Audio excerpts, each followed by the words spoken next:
archiving, announced support for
Hi there, I'm Scott Lowe with ActualTech Media, and thank you for joining us for our live stream, live during AWS reInvent from Las Vegas. I'm joined right now by Curtis Preston, who is the Chief Technical Evangelist for Druva. Curtis, thanks for being here. Happy to do it. And thank you for helping us kick off our live stream here at AWS. Woot woot. reInvent, I should say, because that's what it is. So, Druva's been doing some really cool stuff, and you guys have some pretty good results under your belt at this point. So let's start with some announcements that you've made in the last couple of days, especially today with some of the things that Amazon has been announcing. Right, yeah, we've been waiting up to today so we could finally say the things we wanted to say today. So the first thing was that we, with our Cloud Ranger product, which does native support for AWS, right? We announced this idea of global policies. And the reason why that matters is it's very common in the AWS world for a customer to have many accounts, because there's no penalty for having a dozen accounts or 100 accounts, right? Your payment is done individually. And so it's very common for people to have many accounts, basically each project getting their own account. Mm-hmm. And so with these global policies, what it allows is for the people to specify what they want to do data protection-wise for their entire environment. And they say, for example, if an AWS resource has a tag of this, then protect it this way. If it has a tag of that, protect it that way. And then if it doesn't have a tag at all, then do this, right? So that it just makes sure that their global data protection policies are enforced across. That was the first of the announcements that we had. And there's also something around S3. Right. We announced S3 backup. And not everybody thinks they need to back up S3, and I think there's a debate could be made either way. But for some that are concerned about compliance or other reasons, we able to support the backup of S3. And then the other big announcement on that was that we are able to, a lot of customers use us to do EBS backups, right? So EC2 backups or EBS backups, which are EBS snapshots. So some of them want to keep those snapshots for a lot longer, but they don't necessarily need to keep them in S3 proper, which is where EBS snapshots go. Mm-hmm. So we support automatic archiving of those snapshots out to less expensive AWS storage options like Glacier. Very good. Right. And this is all good for your customers because you're trying to be cost effective and complete at the same time for them. Right, absolutely. And Amazon also announced Outposts in their glorious way Yes. this morning. Yes. So what does that mean for Druva? And then let's talk a little bit about what that means for customers as well, support for Outposts. Yeah, I think, and by the way, I did notice that you did say Outposts with an S, which not everybody does, which is the way they named it. And I jokingly say it's because they know you're going to buy more than one. But yeah, so I think from a 10,000 foot view perspective, it definitely means that AWS will be reaching deeper into the data center, right? You know, I think a lot of people believe that the hybrid cloud model is the way of the future, that there will continue to be a data center, there will continue to be a cloud, and this allows AWS to play in both sides of that realm, right? From a Druva customer's perspective, we're doing two different things with Outpost. The first is, so our data center product, Phoenix, right? So one of the things that customers often want to do is to have a local cache of their data. And we've always supported that with the cloud cache option, which was just a piece of software that you could run on an appliance of your choice. Some customers wanted us to sell that appliance, and we were like, we are not in the appliance business. Well, this bridges that gap, right? So if customers want to have an appliance, and we don't want to sell one, we'll essentially be offering it as a service via AWS, right? So they'll basically buy it from AWS, and then you'll be able to just leverage it like you do everything else. Right. Not exactly sure how that's going to work out, whether or not they're going to buy it directly from AWS or if we'll offer it through our service. I'm not sure if, at least me personally, I'm not sure if we made that decision. And we'll do whatever works for the customer, I think. And then the other thing that we're going to do is so maybe you're not even a Druva customer, but you're starting to use Outposts. And you're going to have resources on there that you're going to need to protect. Right. And you're not going to necessarily be able to use your regular data center backup solution to do that. And so what we will do is because it's yet another AWS resource that we can control natively, so we'll use our Cloud Ranger product to protect the EC2 resources that are running inside the Outposts. And they'll just, to us, they just appear as similar resources as what's already available in the cloud. Let's talk a little bit more about Outposts, because I think they're really interesting, and I think that directionally they're probably not something Amazon set out to do originally. They remind me a lot of Azure Stack, obviously, right? Because I would say that there's more than a little bit of similarity right. in the two services. But, you know, Amazon started AWS as we're all cloud all the time. Right. And for a long time, it was not even an admission that a private cloud existed, right? Let alone we're going to help you support it. Now, everything they did, including things like Snowball, were intended to get data from your private cloud into their environment, and that was it. And now we see them and others, which necessarily admitting that hybrid cloud is the way of the future. It's not all going to be a public cloud, not all going to be private cloud. What are your thoughts on that? I think it's definitely the case. I mean, you know, we move forward 10 years, 20 years, there will still be a bunch of things. There will be some tape drives. There will be some mainframes. Yes. There will be data centers, right? And there will be the cloud. I don't know what it'll look like in 20 years. I mean, just think 20 years ago, you know, the difference. But there will continue. There will always be, as far as I can tell, workloads that are more appropriate to run in the data center and workloads that are more appropriate to run in the cloud. And this way, AWS can allow you to, you know, do both, and basically they get the revenue either way. Did you know that there are around 17,000 organizations worldwide still using mainframes? That does not surprise me. Not me either. I learned that at a conference I was at a couple months ago from a company called ASG. I'd never heard of ASG until this conference. And they support mainframes, and they're actually bringing APIs to the mainframe world, which is, okay, that's really kind of cool in a way. Right. But anyway, a little bit of a different topic. But it does show you that the stuff that's old is never going away. Right. And Mr. Backup, tape drives are never going away. Yeah, tape drives are never going away, and backups are never going away. No. They just will change form. They have changed form, right? Right. Yeah. What do you think about Amazon? Is this them finally accepting the fact that public cloud is not the end-all be-all, or was it begrudging, or was it something that was always a strategic plan for them, do you think?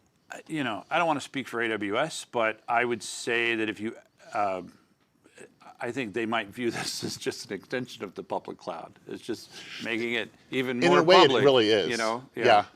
Yeah, it's because a private cloud is definitely a different thing, right? Yes. It's you're running, or maybe you're paying someone to run some infrastructure that you touch and you manage, but you can just, this is very AWS-ish in that you get a thing. You're not managing that thing, you're just managing the resources on that thing.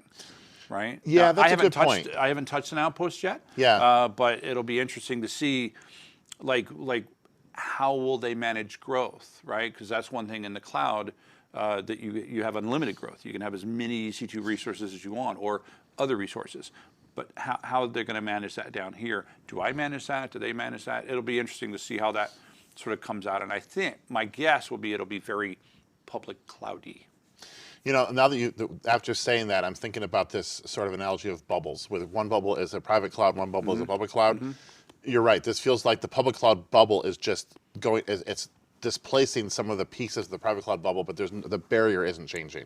Right. There's still that barrier between the two environments. Right. And the barrier is the integration points where you're going to have to deal with it, just like you do right now with anything else you get from AWS. It's not going to change. Yeah, and the other thing is, my understanding was that VMware Cloud will also be available on it as well. Right. So it's like that, and that's That's the weird, actually. the on-prem VMC with the, you know, it's I think that's what I read in the initial announcements. And I don't know if that's what they've announced today, but that, and again, but it's just it's essentially hardware as a service. Right. Right. You already get infrastructure as a service. This is that sort of in a physical form. It feels like We used to call that leasing. But we did used to call a lot of this leasing. Yeah. Yeah. And now it's the monthly payments changed to something Right. else. And I guess again thinking about it more as we talk, it's intended to be get IT out of the hardware business, like you said. Right. Hardware as a service, and you let IT focus on the applications and the workloads. And Amazon is helping do that by using the constructs they've been very successful with in the traditional public cloud, but in your local on-premises environment. Yeah, and again, there are some people that will want that. That will absolutely want to be completely out of the hardware owning business. Yeah. But then there are still, like when we go, I like to use the car analogy, and I use this a lot with our services, that that if you need a car like 10 minutes a day, it's one thing to own a car, but it's another thing to then rent that car if you really only need it like 10 minutes a day. And then maybe what you need is an Uber or Lyft for just those 10 minutes, right? But what we're talking about here is kind of that renting, right? So if you're renting it and you're renting it in your data center, so you really kind of have to, there are workloads that would be appropriate for that. And there are workloads where it would be appropriate to maybe own the hardware. So it'll be interesting to see what workloads people put on there. And then there will be some that'll just say, look, I don't want to own hardware. I want to be able to make it go away at a moment's notice, or buy more at a moment's notice without having to depreciate all that stuff and just make everything an operating cost. Right.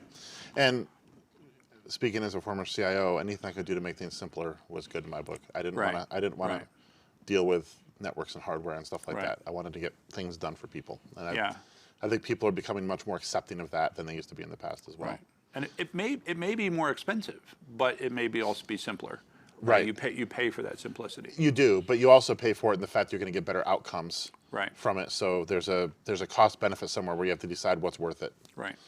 We have another piece of news from Druva that was really critical for the company. You guys hit a revenue goal that is a milestone. It was a nice one. Yeah. You want to tell us about it? Yeah, so we have hit $100 million in annual recurring revenue, right? And for those that don't follow these words specifically, that's a very specific phrase. So it means, because we're a SaaS company, all of our revenue is annually recurring, right? So we don't have anything that we sell to a customer one time and then walk away, right? So there's no hardware, there's no software that we're selling the way most of our competitors do. And so, you and I have been in this business for a long time. You've seen really cool technical companies where you're like, wow, that is really cool, and then nobody buys it. Right. Right. So, I already thought that Druva was a really cool idea. The question is, will anybody buy that idea? And so, at $100 million, the answer is yes. Right. So, it is a very solid number for a SaaS company, And especially when you look at where we started several years ago, with basically where we changed the business model to be SaaS and added on the data center workloads and added on the cloud workloads, we've had a continual run rate, upward trajectory there. And I think it's for two reasons. One is there's just continued growth from sales and doing events like this. But the other is that we have a very solid run rate of holding on to customers, right? They buy us and they stay so you're there. retaining them, which is Right. important. Right. That's always the key when you move to a SaaS model, isn't it? After the first year, they can actually stick around. Yeah, and we have, so it's interesting, in the SaaS world, they have a concept of net, what do you call it? Net retention. And you can actually have greater than 100% net retention, because the question is, do they stay and do they buy more? And so the last time I checked, it was in excess of 120% was our net retention. So That's awesome. that includes attrition, but it doesn't include new customers. It's just current customers either going away or buying more. And on average, they add 20% or more each year. And so that's nice, because it basically, not only do we start the year at 100 million, but then next year we know it'll be 120 plus without even adding any new sales, which is, so that's why we have the nice run rate. And that's from a sustainability perspective. You don't see a lot of that in a lot of enterprise IT organizations, companies. Right. That the ability to say, okay, next year this is our floor. Right. It's always okay. We start at zero. Yeah, and that's the beautiful thing of the ARR model, right? Of Yeah. the SaaS model. The companies that are selling hardware and software, they don't start at zero because they have support revenue, but they start towards the bottom, and then they have to. So we have competitors that have much bigger numbers, but most of that number is stuff that they have to start from scratch each year. Very good. Curtis, congratulations to you and the Druva team. It sounds like really good things are happening. It's always good to see. Thanks. And thank you for watching. We'll be back shortly with our next guest.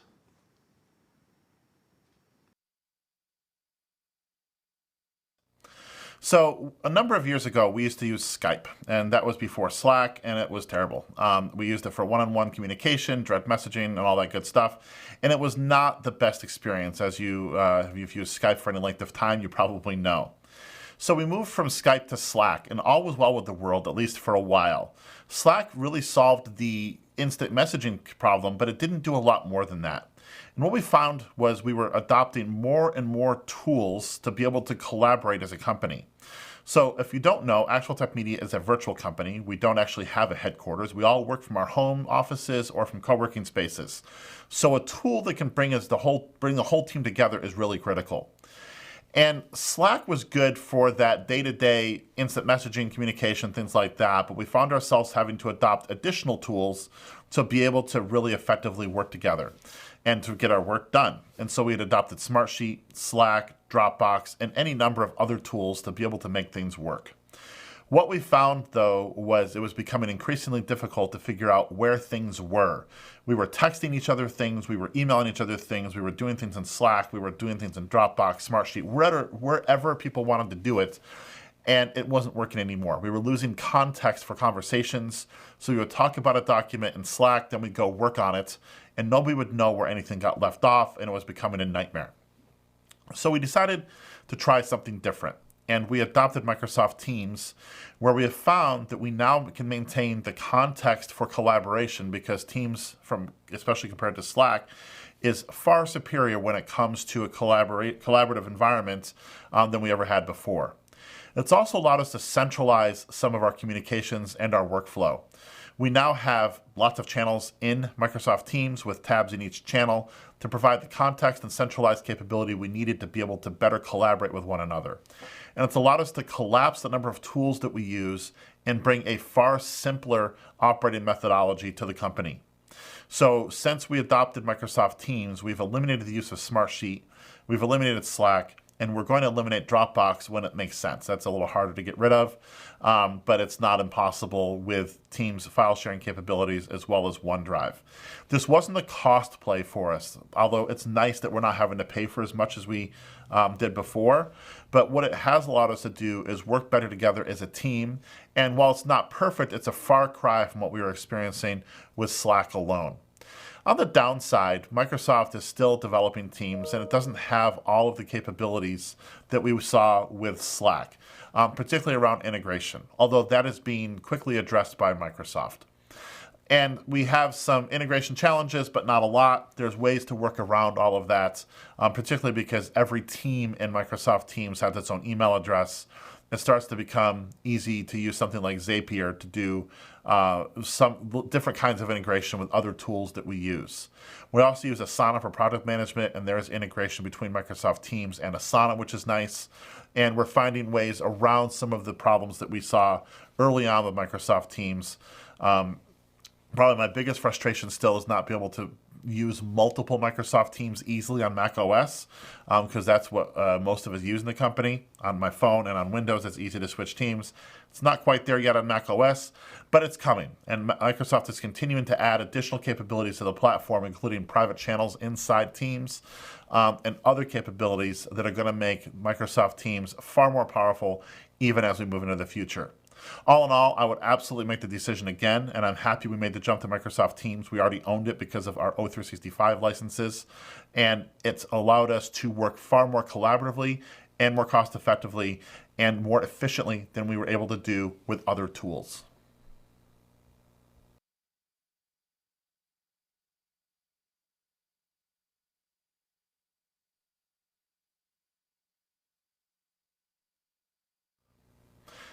In September, Pure Storage held their annual Accelerate conference where they made some significant announcements. First of all, if you look at Pure Storage's history, they've really focused on the middle of the market. They had an answer for all general purpose applications, as well as some performance-centric and some capacity-centric applications. But when you started to go into things that were deeply capacity-centric or deeply performance-centric, Pure was not always the answer, until now. In September, Pure talked about direct memory at Accelerate, and this is a new module that's going to make a significant impact for the company and allow them to do a whole lot of things that they couldn't do before, which is primarily support so-called Tier 0 applications. Direct memory is a new module that fits into the FlashArray X70 and X90 arrays from Pure Storage. It uses what's called 3D Crosspoint or Optane storage from Intel. 3D Crosspoint is what's called storage class memory, which brings persistent storage performance closer to that of DRAM. It's not quite the DRAM levels, but it's far superior to general flash-based storage than we've seen in the past, hence the name storage class memory.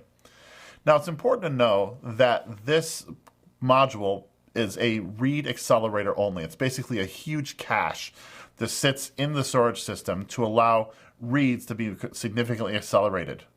There's really no need to address the right side of the equation since the architecture already does that via NVRAM. So this is a read accelerator that can help Tier 0 applications read data from storage much faster.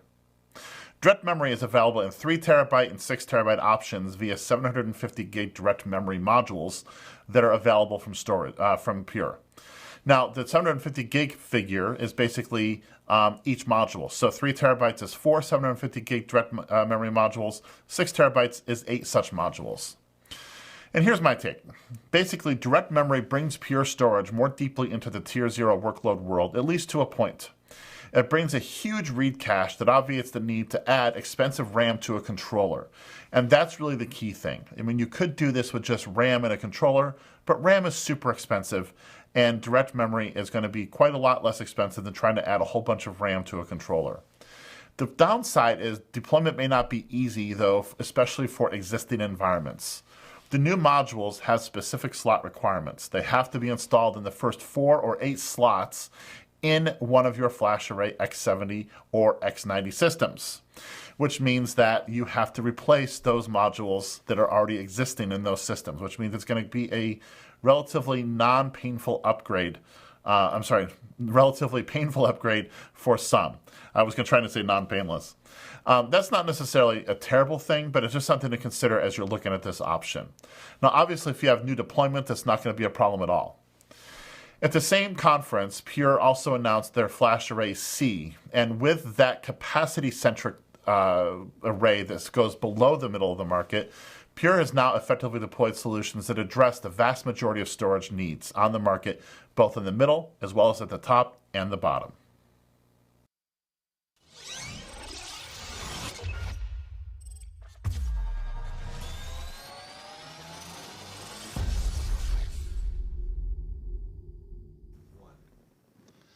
Hi there, and welcome back to our live stream, live during reInvent. We are now joined by Stan Markov, who's the CEO and co-founder of Runecast. Stan, thank you for making it over to the studio. Thanks for having me.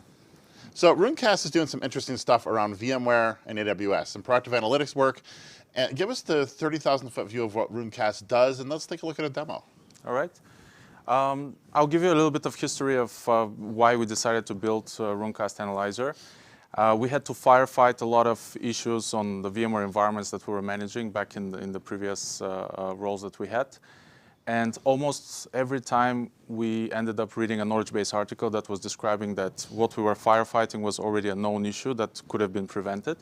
So we decided to build a software which uses all that human-readable, unstructured data, turns it into machine-readable rules, which are used to proactively analyze the configuration and the logs of VMware and to discover potential issues before they cause major outages or security compliance issues. So yesterday we announced integration also with AWS. So right now you can use Runecast Analyzer for your VMware on-prem, for VMware Cloud on AWS, and also for your public AWS.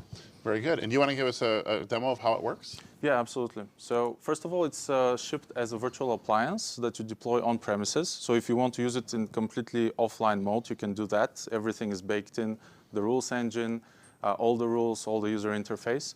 So it's applicable even for dark sites. So it's 1 gig OVA, you deployed, set up the IP address, shouldn't take you more than 5 minutes. And then you can connect it to all the endpoints. So basically from the settings page, you can connect to your vCenters, NSX managers, Horizon connection servers, and as of yesterday, also to your AWS account. So it can start the configuration analysis. The product also does log analysis, which you can configure from here, which is a near real time. As it accepts logs from your ESXi hosts, it searches for problematic log patterns that link to known issues from the knowledge base. So instead of you having to search through the logs, it will tell you directly what you need to know. Do I have a problem? What is the root cause? And how to fix it. So once you've configured the connections to your endpoints and enabled log analysis, you can switch over to the main dashboard. That will show you a high-level overview of the risks in your environment. So you can see here how many critical, major, medium issues are detected, how many issues were found in the logs, in the configuration, level of security compliance, and level of best practice adoption. You can also see a history of all the issues that happened in your environment and how your configuration changed over the last 365 days. So this is really useful because you can see what changed in your configuration. You can see how your security compliance posture was in the past 1 year. And security compliance is actually one big thing that many of our customers value a lot because you can automate your security compliance against PCI DSS for financial institutions, DISA-STIC for federal agencies, HIPAA for healthcare, and we recently introduced BSI, which is a German standard for public institutions. And another new feature that we released this year is the analysis against the hardware compatibility list, which is really solving a big problem for admins. I bet you that's solving a serious upgrade problem, isn't it? Exactly. People don't always think about that. Yeah. When we're going to go, vSphere Yeah. 6.7, What and will they're not happen? realizing they just deprecated a whole bunch of processors that they have in production. Yeah, exactly. And that could be a real problem because once you do the upgrade, what do you do next when you realize that you're no longer compatible?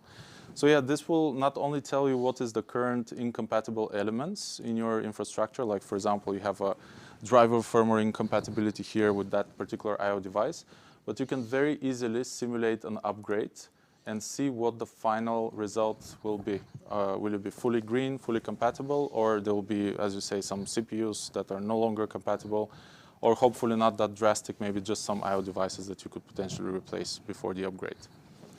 One of the things I really like about Runecast, and we talked about this in our briefing last week, was it's simple and accessible. And a lot of monitoring tools that I've used in the past just overwhelm you with stuff that doesn't make sense or it's just too much. And Yeah. I appreciate the accessibility that you've clearly tried to weave into the product. Yeah, thanks very much. I think people really recognize that it's built by admins for admins. We're really thinking through every feature that we put in there, and we want to make it always with great user experience and solving the direct problem for the customers. When it comes to best practices and security guidance, where are you getting basically your rules from and how you're addressing those things for customers? Where, are they coming from the vendor? Are you developing them yourselves? Are they crowdsourced? How does that work? So specifically for the security hardening piece, part of it is coming from the vendor, the security hardening guidelines. This stick is also coming from official source. PCI DSS and HIPAA, we had to do a very long exercise to map the technical checks that we perform to specific security controls and requirements from the PCI DSS standard, which is not as deterministic. It's a little bit vague. It's not developed specifically for the VMware systems. That's why we had to do this exercise to map every single security control and requirement to a technical check. So with Runecast Analyzer, you get not only the security gaps that you have for incompliances with the specific standards, but we have written these technical justifications of why this specific technical check satisfies that particular security control and requirement. And that's really important for people because Yes. so many tools will tell you you're out of compliance on something, but not the why or even the how to fix it or why it matters. Yeah, exactly. That's really great. And you get all that with Runecast Analyzer out of the box. Plus, you have the 365 days of detailed data that you can simply export and show to auditors, demonstrate the evidence for your security compliance posture throughout the last year, which is really important. Yeah. So tell us about what you're doing with AWS now. We are pretty much applying the same concept of Runecast of automating the unstructured human readable knowledge and analyzing the configuration and logs to discover potential risks, either for outages or security problems or manageability performance problems. So the same thing we did with AWS, and I will just switch over to this particular AWS account that I've connected here.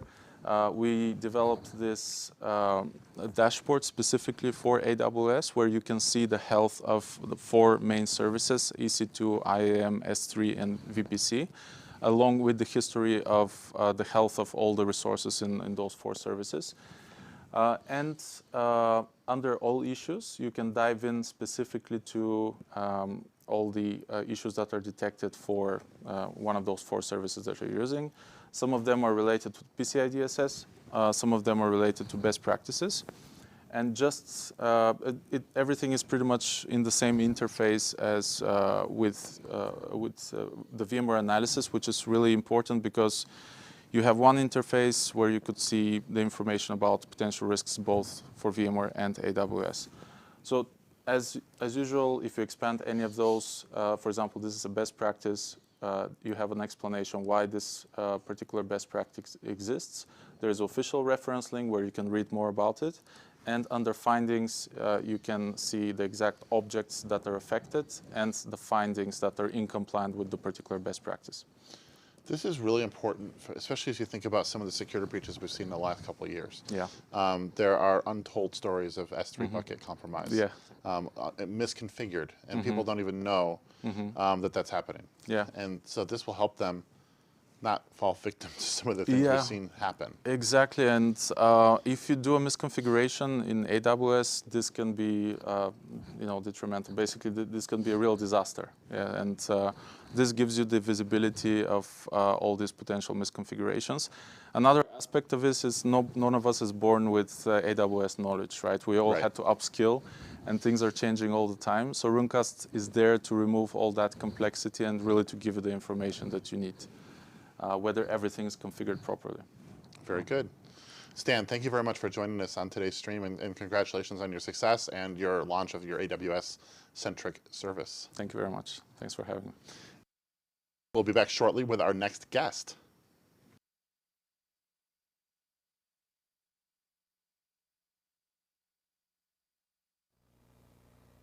Hi there, I'm Scott Lowe with ActualTech Media. A couple of months ago, I had the opportunity to attend Pure Storage's Accelerate conference. It's safe to say that Pure redefined flash economics through the combination of powerful software and consumer-grade media. Since then, the company has made a huge impact in the middle of the market where there's lots of mainstream opportunity. But when you start looking outside the mainstream for spaces above and below where you have so-called tier 0 applications or where you have applications that maybe tier 2 or serious capacity hogs, Pure may have been missing an answer for those spaces. No longer. At Accelerate, Pure talked about their new FlashArray C array. This is a capacity-optimized NVMe storage array that's coupled with QLC media, or at least it will be. At introduction, the FlashArray-C is being used with TLC because of current QLC availability constraints. FlashArray-C provides up to 5.2 petabytes in a 9U space. Now, this is an effective capacity figure. 1.3 petabytes raw, 5.2 petabytes when you consider an average reduction ratio that Pure applies to its storage systems. These systems, coupled with QLC media, provide 2 to 4 milliseconds of latency, which is quite fast, and lots of capacity.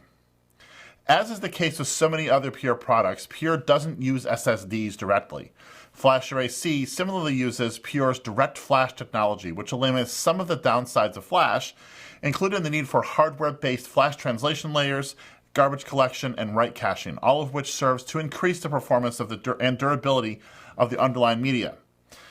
All of these functions have been moved to software, as has been the case for a few years now. FlashArray-C has a number of use cases, including Tier 2 applications, secondary workloads, disaster recovery, as well as snapshot consolidation from FlashArray-X, the faster cousin to FlashArray-C. And I think that there's a lot of benefit for customers when it comes to systems like FlashArray-C from Pure Storage. First of all, FlashArray-C closes a big gap for Pure, and it provides the company with a huge increase in the potential market that they can serve. It's not just new customers, although there will be some new customers for which FlashArray-C will open up Pure's doors. This is also an augmentation opportunity for Pure in existing accounts. Now, the actual outcomes that Pure is going to see on a wide scale with QLC are going to have to be studied carefully. Customers buying early units, as I mentioned, will get TLC media, but the move to QLC will happen relatively soon. And this is something that I think is important for people to understand.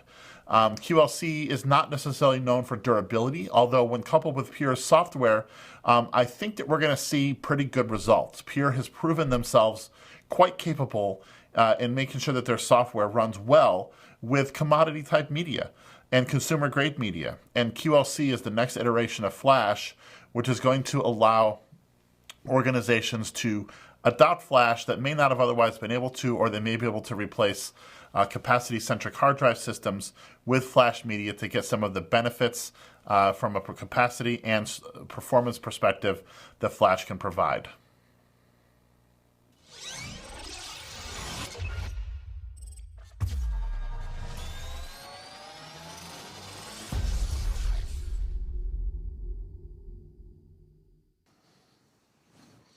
And welcome back to our live stream. I'm now joined by Kaustuv Patil, who is the co-founder, VP of Engineering for Clumio.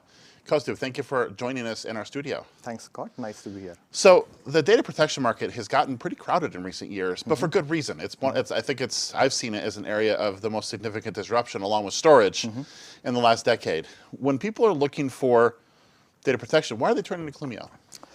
So what our customers are looking for, first and foremost, is simplicity. Customers who have already embraced cloud or either are wanting to go to the cloud, they are looking at Clumio very seriously. If you look at customers who might have their workload footprints in, let's say, AWS public cloud, for instance, today they are dealing with a lot of complexity. They are dealing with multiple accounts, multiple regions, multiple data sources. And they are looking for a SaaS service which is going to simplify their backup and restore business needs completely, while they can focus on their other key business aspects, right?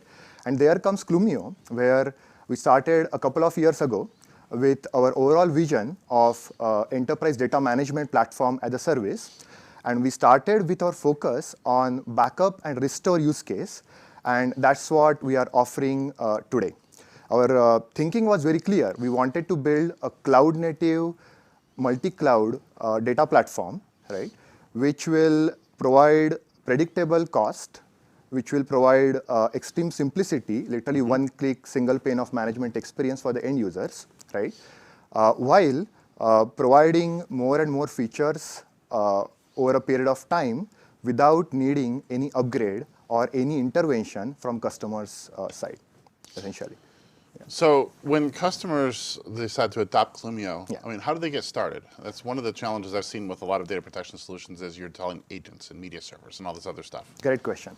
So let's take an example of our most recent offering. So today, just to recap, we are supporting VMware on-prem as a data source, VMware on AWS Cloud, and AWS Elastic Block Store. If you, let's take one example, AWS Elastic Block Store, right? So the way to start is very simple with Clumio. You, as a customer, as an end user, you literally get a CloudFormation template. The template, by the way, works on the principle of least privileges. We use only those specific roles, users, and permissions that we absolutely need. You deploy the template in your AWS accounts.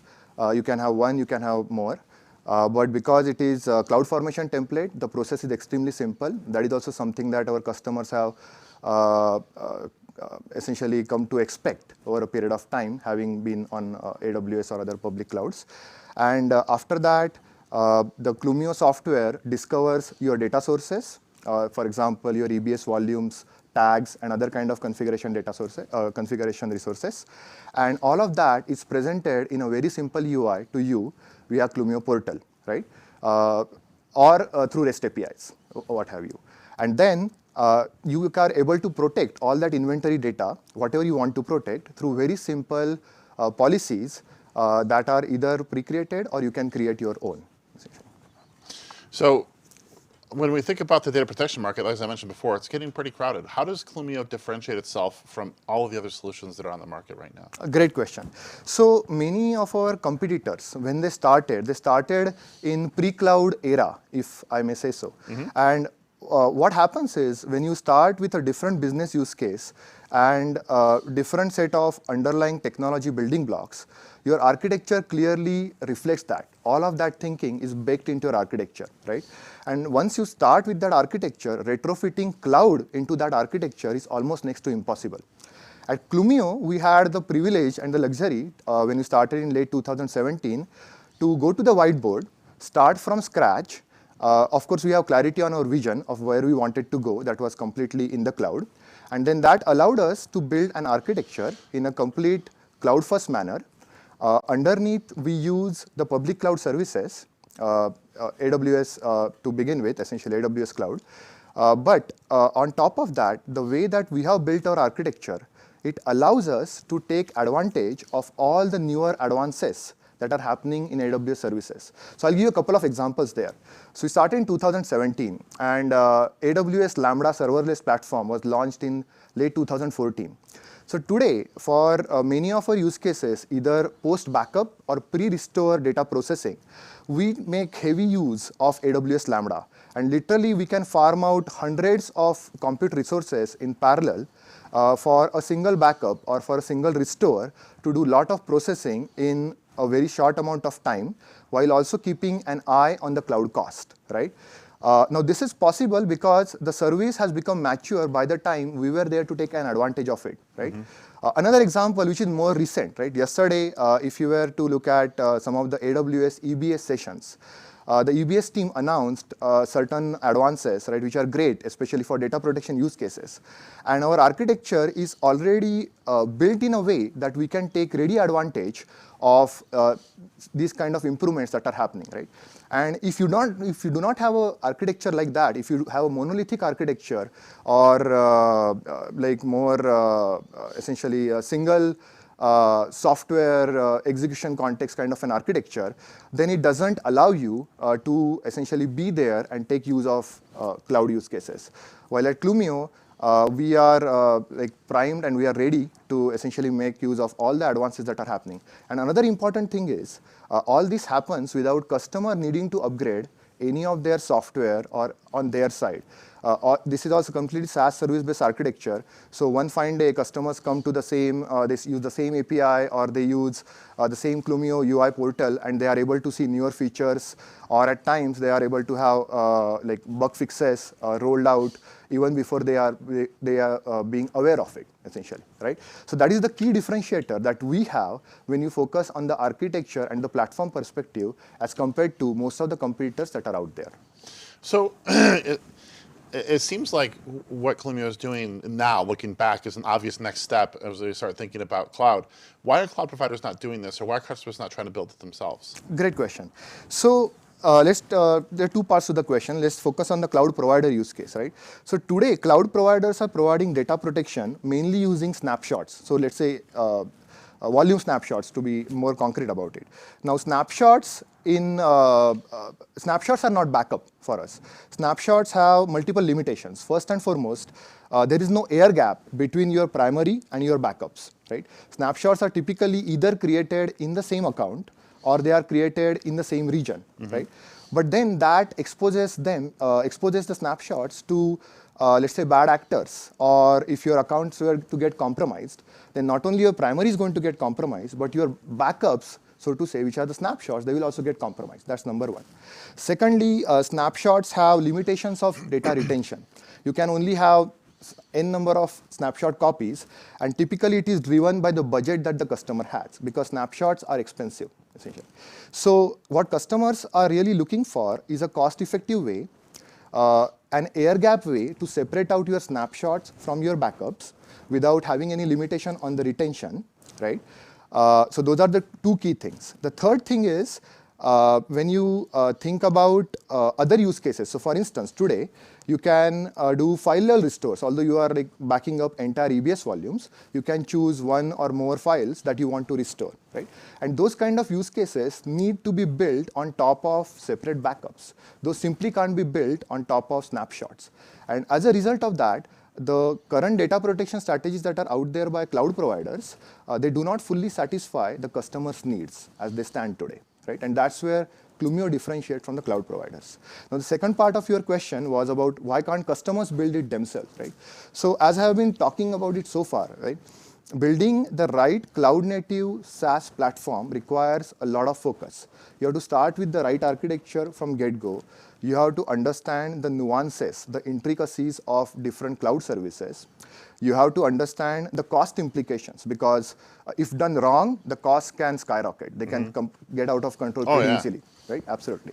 So as a result of that, you really require a lot of focused effort to build a service like that. And our customers prefer to let somebody like Clumio, right, us essentially, to take care of all of their SaaS needs while they can focus on things that are core to their business, things that matter for their business. Right? So as a result, customers are not the ones who typically go ahead and take a shot at it. Yeah, and people don't want to, especially in an era of simplicity, people don't want to go out and build their own solutions. Absolutely. Especially when there's perfectly good solutions already available on the market. That's the journey of the cloud, right? So either customers are going to embrace cloud or they are embracing SaaS services, right? They're already embracing third-party SaaS services for some of their other business needs. And Clumio is providing a SaaS service for their data protection needs. Very good. Yeah. It's been really fun to watch. I mean, Clumio has made a big, giant splash in a relatively short amount of time. Absolutely. It's been, I mean, we're the incredible fundraising round recently. Congratulations on that, by the way. Thank you. And with a lot of success. This is great. Thank you. Thank you very much for joining us on our live stream today. Absolutely. Thank you, Steve. And we look forward to talking to you a lot more in the future. Absolutely. Yeah. And thank you to our audience for watching. We'll be right back with our next guest.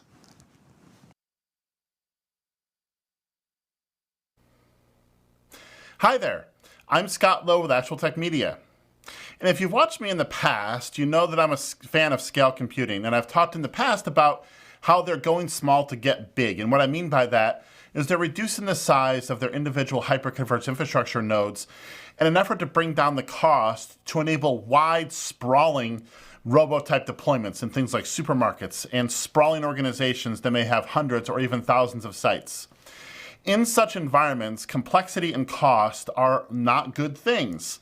There's not an IT staff, and if you're talking about thousands of sites, you know, even a few $1,000 difference in a solution can really mean the difference between breaking the budget and not breaking the budget.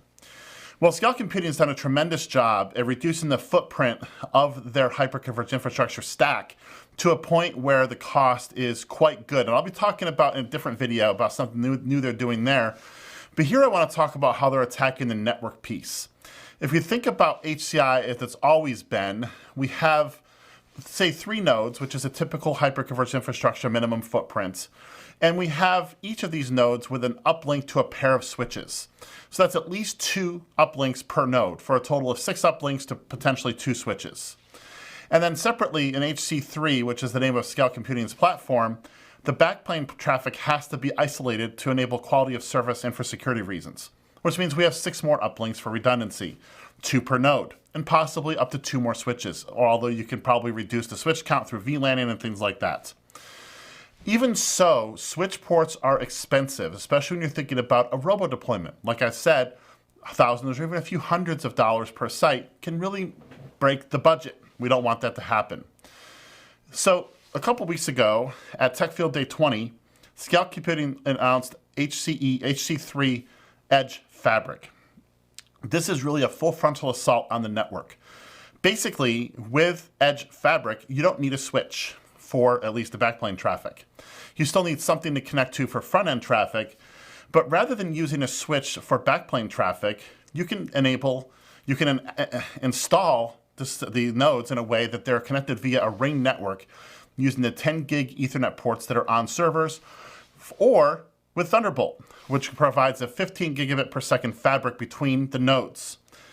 Using Thunderbolt frees up all of the Ethernet ports, and basically Scale uses IP over Thunderbolt to enable IP traffic over that Thunderbolt network for internode communication.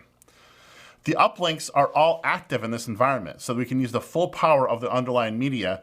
And if you're wondering how everything works and how it finds each other, Scale is using BGP as the discovery mechanism to build out the network. Now, this is a really interesting take on how to do networking in hyperconverged infrastructure. Lots of vendors are looking at different ways to do networks in the enterprise and in the data center, but Scale is looking at how they can bring it down. How can we actually make the network smaller, less intrusive, but also more capable? And they're doing that with Edge Fabric. Right now, they say that 3, maybe 4 or 5 nodes will work just fine, but it's still in the lab, so they're not sure yet what the upper limits will be in terms of creating this ring topology without a switch in a robo-type environment. But when you think about a lot of robos, 3 nodes will be just fine. You have to run point of sale, a security system, maybe a few other smaller virtual machines, but you don't necessarily have to have a sprawling infrastructure that supports the applications that are running at the edge.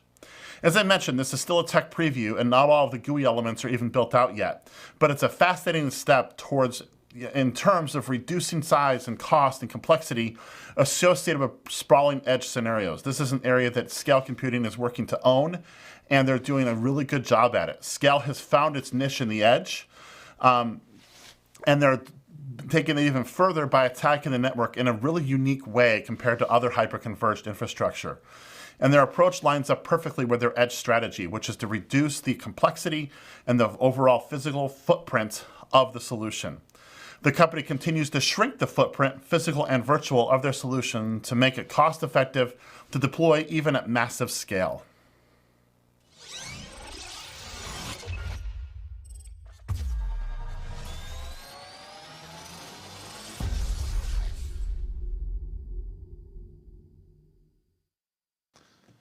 And we are back live with our next guest, who is Liana Dotto, who is the head geek for SolarWinds. Absolutely right. It's the greatest job title ever. That is an incredible title. So a lot of people, so there are no other geeks. There are 4 other geeks, But actually. you're the head geek. No, there are 4 other head geeks. Think of it like Iron Chef, right? There's, Okay. We all cover an area where we are passionate about technology. We can cover the whole range of SolarWinds tools and the things that we monitor and manage. But we have areas, each of us have areas where we're especially focused because it's either where we hail from or the things that we're really interested in. Got it. So one of the things that's probably near and dear to a lot of people's hearts is downtime or downtime. Mm-hmm. So we think about downtime as bad when it's actually good, depending on the context. And it's important for people to have appropriate tools in place where the bad kind of downtime doesn't impact the good kind of downtime. Right. You want to talk a little about that? Sure, absolutely. So yeah, downtime or downtime, a lot of times if we're working in tech, you hear the word downtime and you immediately go to the negative, right? I'm going to have to work more because of downtime. Something crashed, something went bump in the night, and I'm going to have to be up for extended amounts of time to try to get it back running. And That's the bad side. But we don't always think about how we build up the good kind of downtime, the downtime where I get to relax and recharge and recoup. And so there's two pieces of it. One is how do you put the appropriate tools and solutions in place to allow you to do that? But also, when you've put the appropriate tools and solutions into place, are you taking advantage of that? Do you even know how to disconnect or walk away from that tech? Or are you just sitting there now that it's quiet, hitting refresh compulsively to try to make sure that you haven't missed something?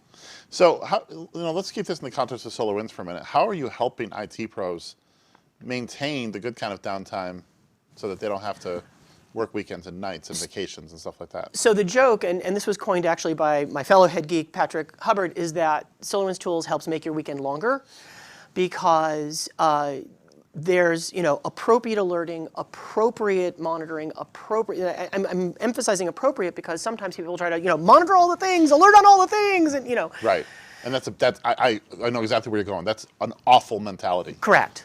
Yeah, and I like to tell people that alerting doesn't suck. Your alerting sucks. It's if you misconfigure it, if you alert on everything, then you're going to be miserable and you're going to start ignoring it. And one of my coworkers, Kevin Sparenberg, says that if you have a inbox rule that handles your incoming alerts, you've already lost. Absolutely, and I've seen so many people that have that. Yeah. Oh, I just have to filter out all the alerts because there's too much. And it's like, then what do you have the system for? Yeah, well, I don't really do anything until like 3 come in within a 5-minute. How about we just alert you once when the thing happens 3 times in a 5 minute? Why don't we do that? So having the appropriate level of monitoring, meaning data ingestion, having the appropriate amount of correlation, having the appropriate then alerting to let you know that something happened, also the appropriate amount of automation. That when something, so I always ask people when I'm setting something up, so when you get this message, what are you going to do? Oh, I just typed the Gafrinkle command and then it goes, okay, well, how about I automatically type the Gafrinkle command, and if that doesn't fix it, then I'll let you know. Mm-hmm. So, there can be a whole cascade of things. Is this a control thing? Is it a people worried about their job thing? Or is it really I just don't have time to do it right thing? Or all of the above? I would say it's neither. It's using the humans for what humans do best, thinking freeform about a particular problem when all the standard things have already been tried. So, simple example, your web server is, not doing well. It's bad, it's slow, right? So the first thing everyone does, especially if it's IIS, is they clear the application pool. And if that doesn't fix it, then they'll restart the IIS instance. And if that doesn't work, they'll restart the server. And if that doesn't work, they'll probably motion it to a different VM. I can do all that stuff automatically. And I can put a 5 or a 3 or a 2-minute pause in between those. And if all those things didn't work, then I'll tell a human being that I refreshed the application pool and this was the result. I restarted IIS and this was the result. And in one message, I can say this. You are now an hour and a half further down the road than you would have been if all you got was website is bad. Right. So it's not about not having enough time. It's about using the time you have appropriately, and that's also why I say we make your weekends longer, because most of the time refreshing the application pool fixes it. And if that's the case, I don't want to have to let you know. I do a lot of consulting, and I see so many organizations that either don't have monitoring or have monitoring that sucks. And that's a technical term, by the way. Right. Exactly. And I don't know if it's they don't trust the tool or if they just don't know enough about the tool. What are your thoughts? So I've been in IT for 30 years. I've done monitoring for 20 of those with a whole variety of tools. You can name the vendor, you can name the color of their logo, and I've used it. I have used SolarWinds tools since 2003. I've been with the company since 2015.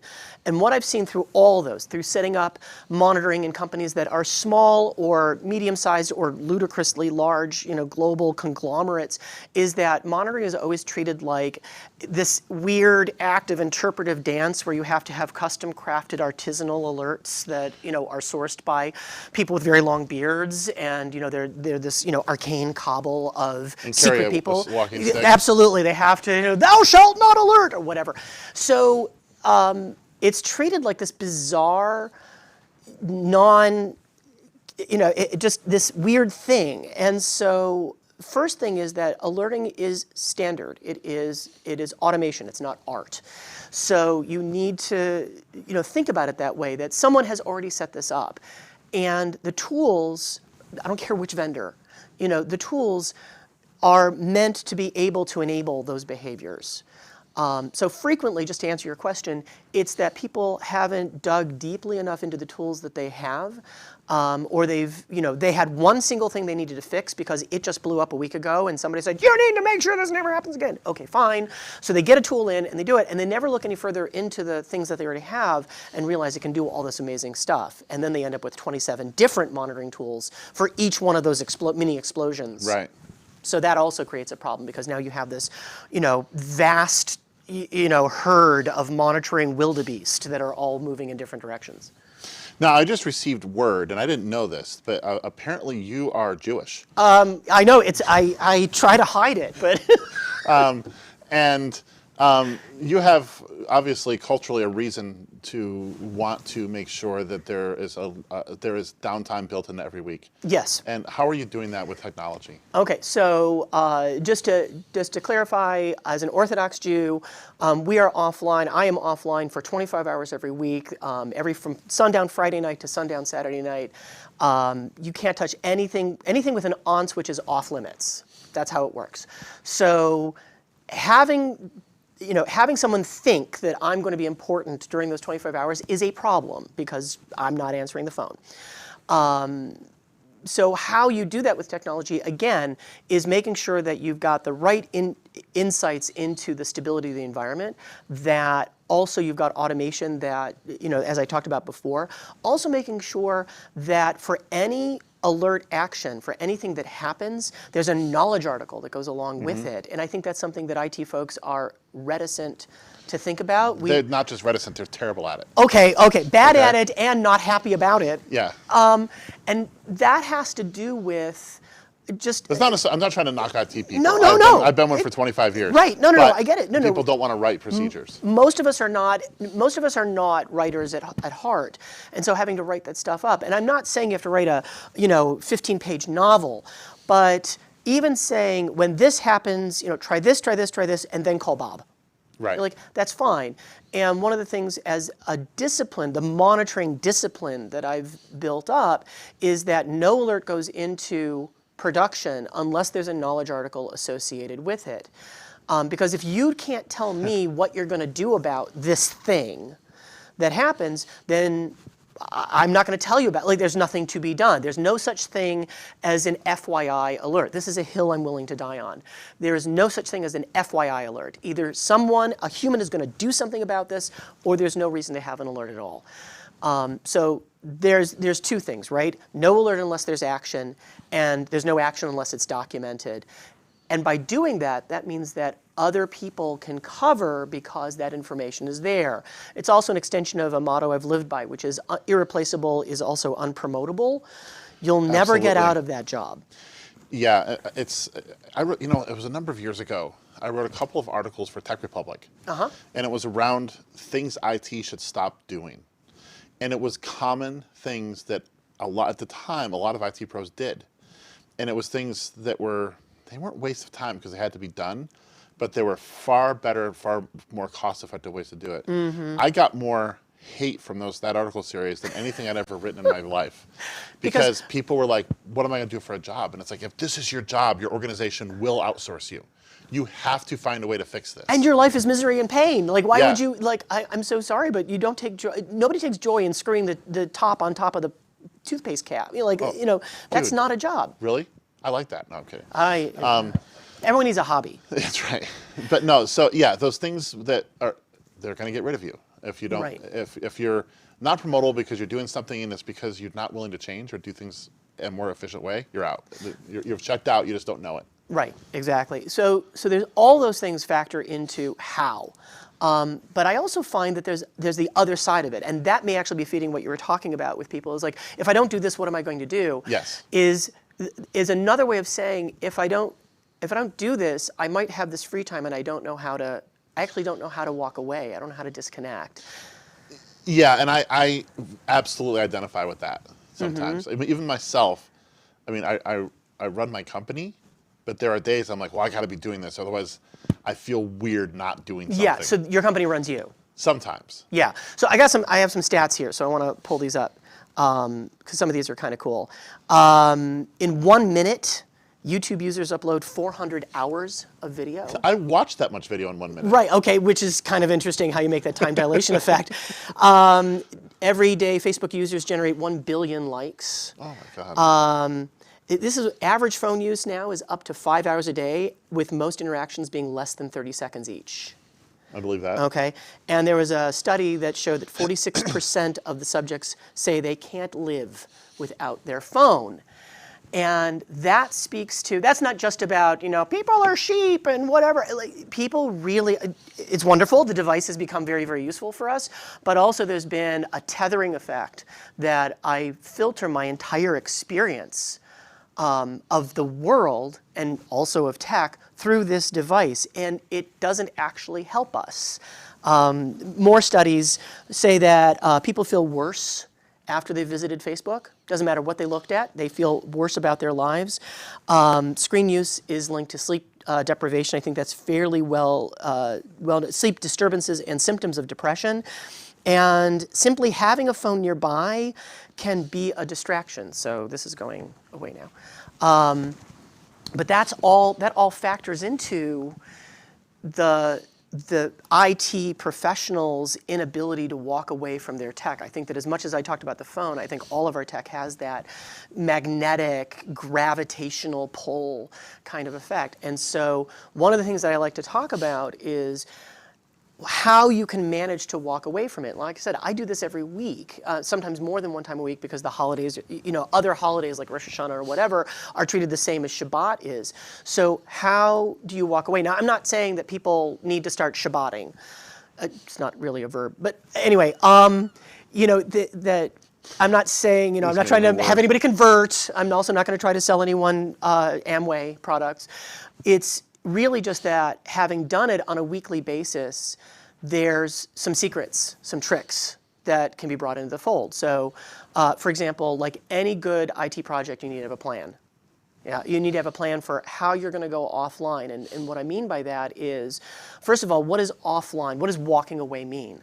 Yes, I have a very particular context of what walking away, nothing with an on-off switch. So no driving, no cars, no TV, no radio, no stove, none of that. Okay, fine, that's me. But if you say, well, offline means I'm not going to check email, or I'm just going to put my phone, and turn my phone off, but any other screen is okay. I'll watch movies on a pad or whatever it is. Fine.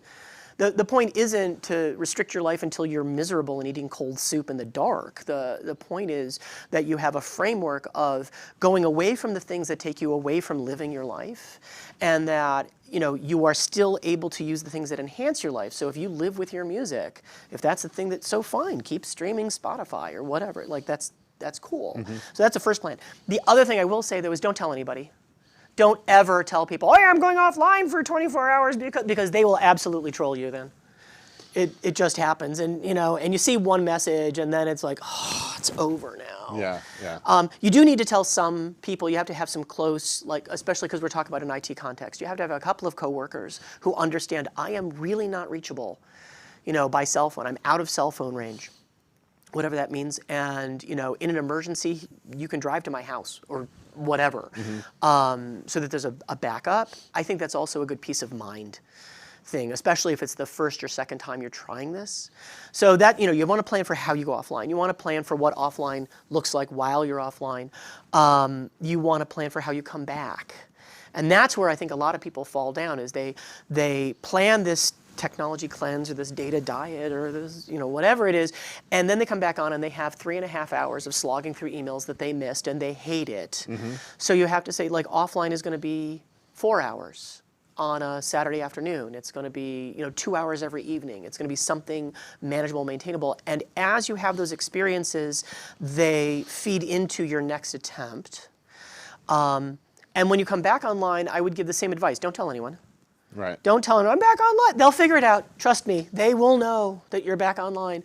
And again, just have that plan, because that's what's going to make your ability to walk away successful, and then you'll keep doing it. And as an IT pro, and again, as an old IT pro who's been doing this for a while, you have to be able to walk away. You have to be able to have that sense that the work will be there without me, and it will not have grown, you know, past the height of my body when I get there, that it will still be manageable, that, you know, I can do this. I can take some time for me to, you know, read a book or recharge or sleep or go on vacation or whatever it is. Because once again, irreplaceable is unpromotable. If I can't walk away ever, that might feed my short-term, I feel, you know, important, but it doesn't really feed me as a person, as a human.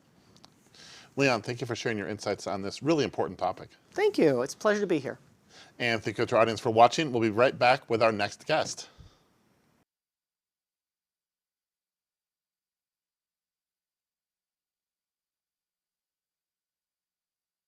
It's important to note that we're at the end of a decade. We're moving into a whole new decade, new dreams, new hopes, new opportunities, and new challenges. As we move into 2020, IT has all of the above. And I've mentioned before, we have this opportunity for multi-cloud to do lots of cool things for us, but we have to rein in its cost and complexity and also address the skills gap that exists with cloud technologies among the IT staff. Those are going to be key things to overcome. We also have the role of artificial intelligence and machine learning, which will drive automation and innovation through our organizations.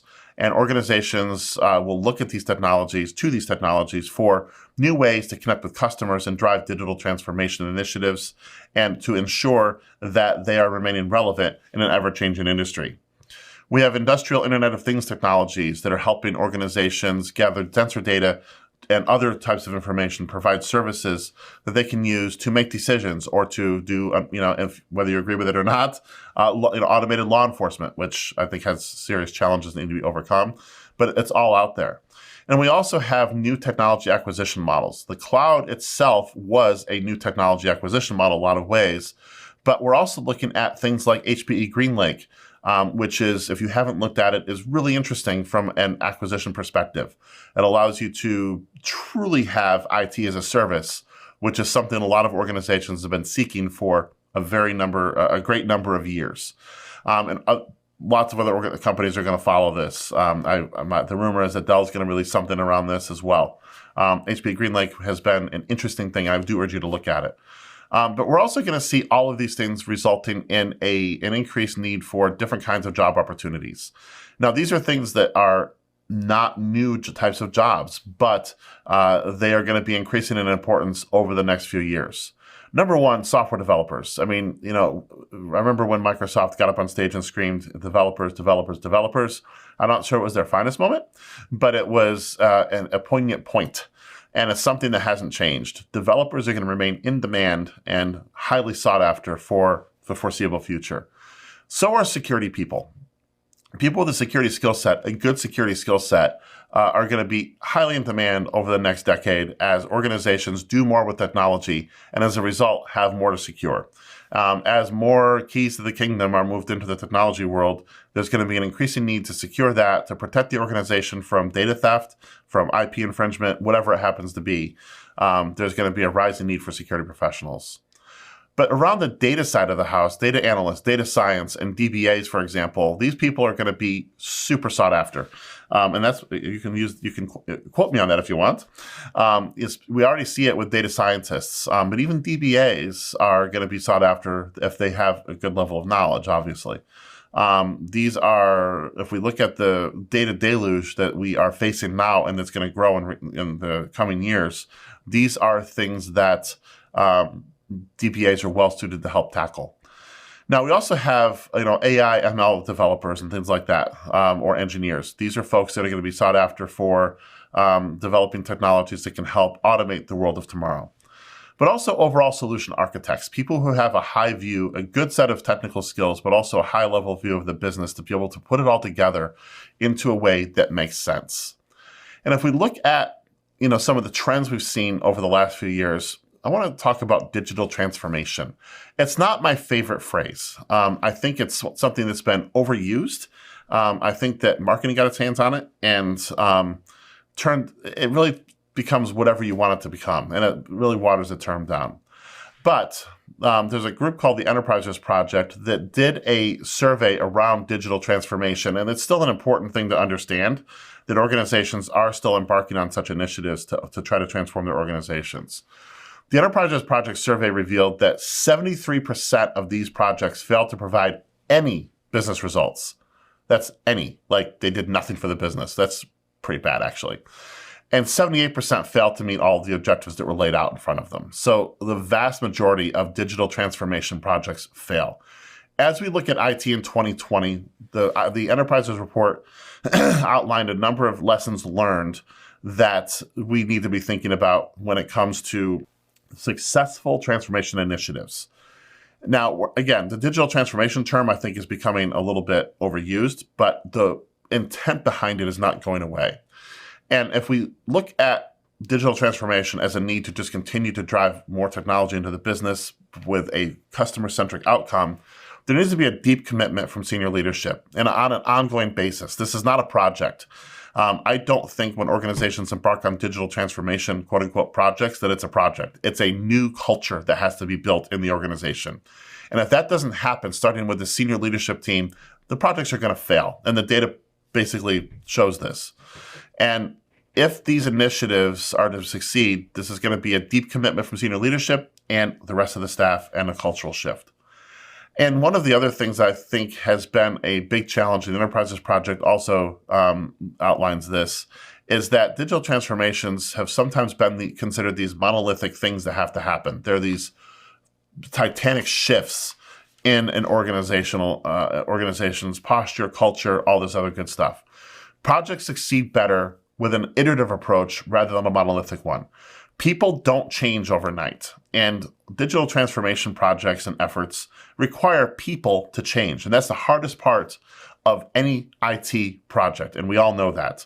The technology is often the easy part. Handling the people, whether it's good or bad, is often the very, very difficult part. And if we move people along in an iterative way in which they're involved in the decision-making rather than a monolithic way that requires everyone to just jump on board whether they like it or not, we're going to have a far better opportunity for success than we do than we would otherwise have.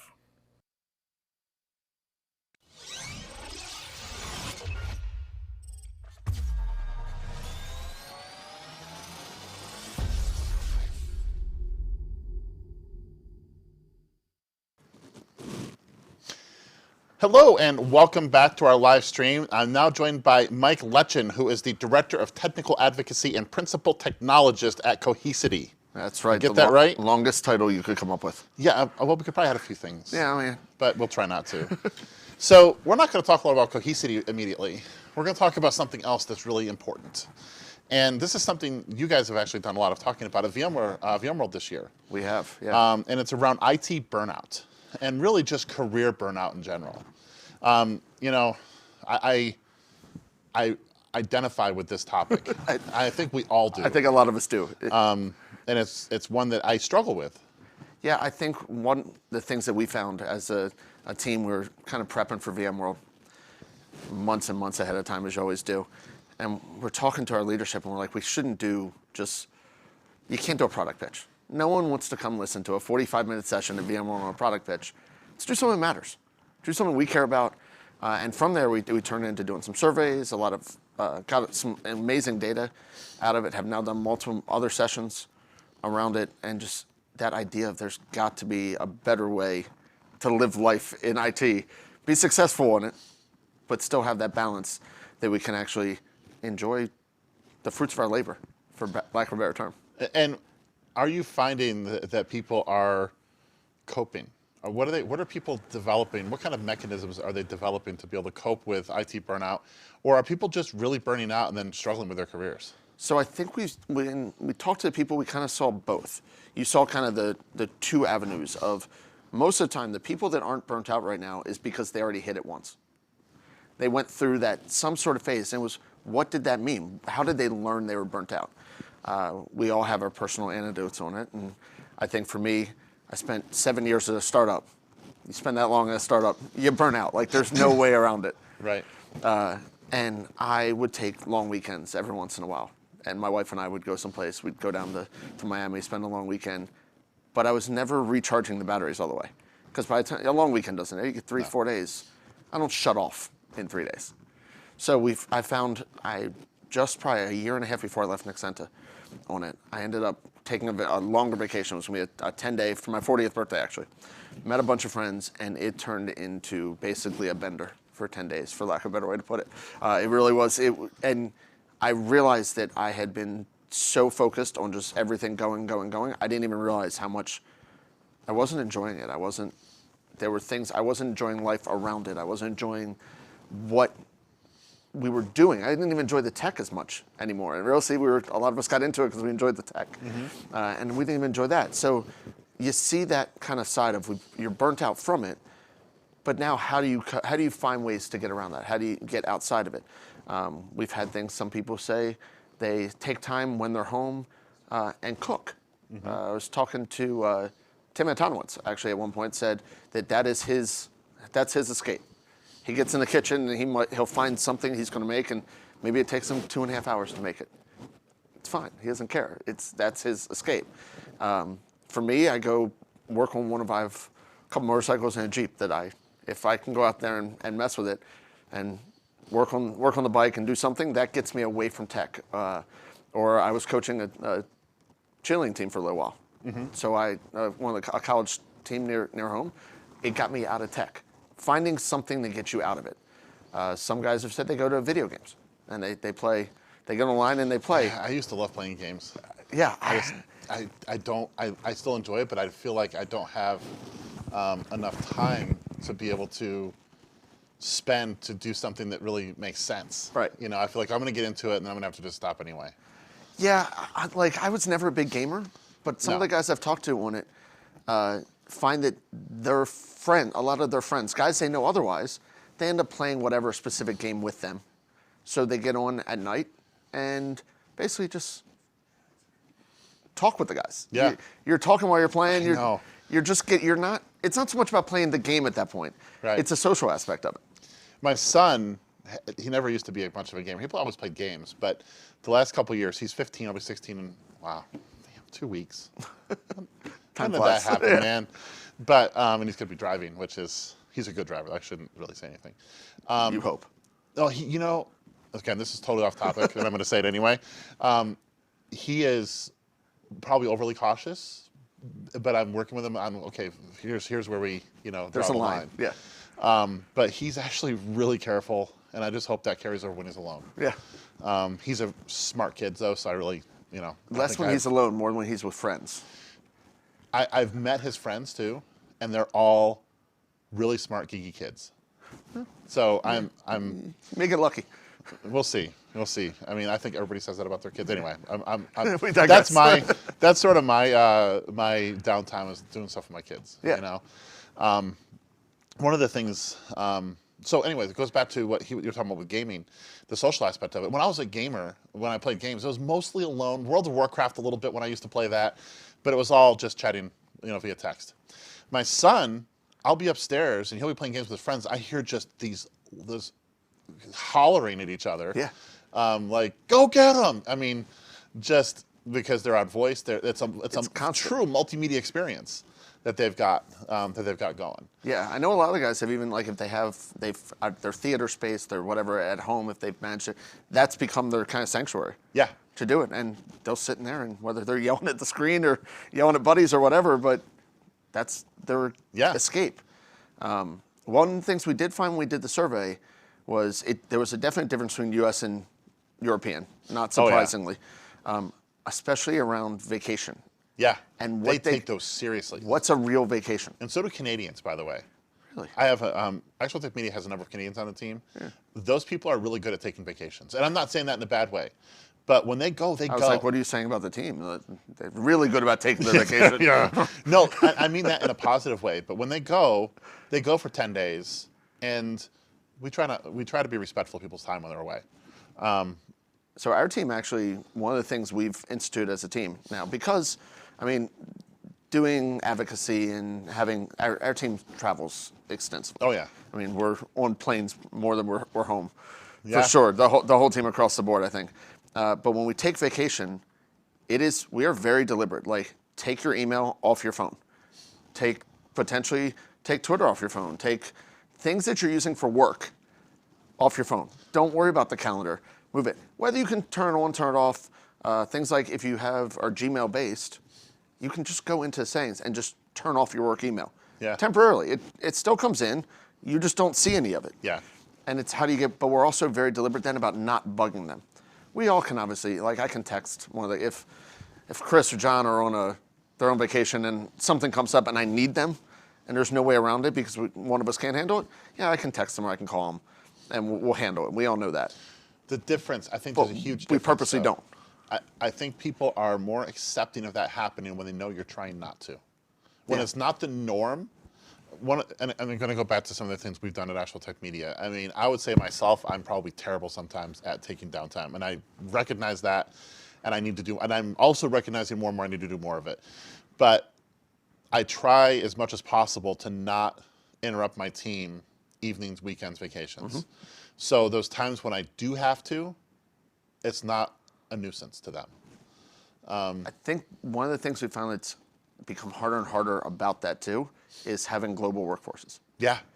I mean, a lot of us, on the bottom of some of the guys' signatures on their emails says, please bear in mind, I might work a different time zone than you. Yeah. I will reply as soon as I can, but don't expect I will necessarily reply right away.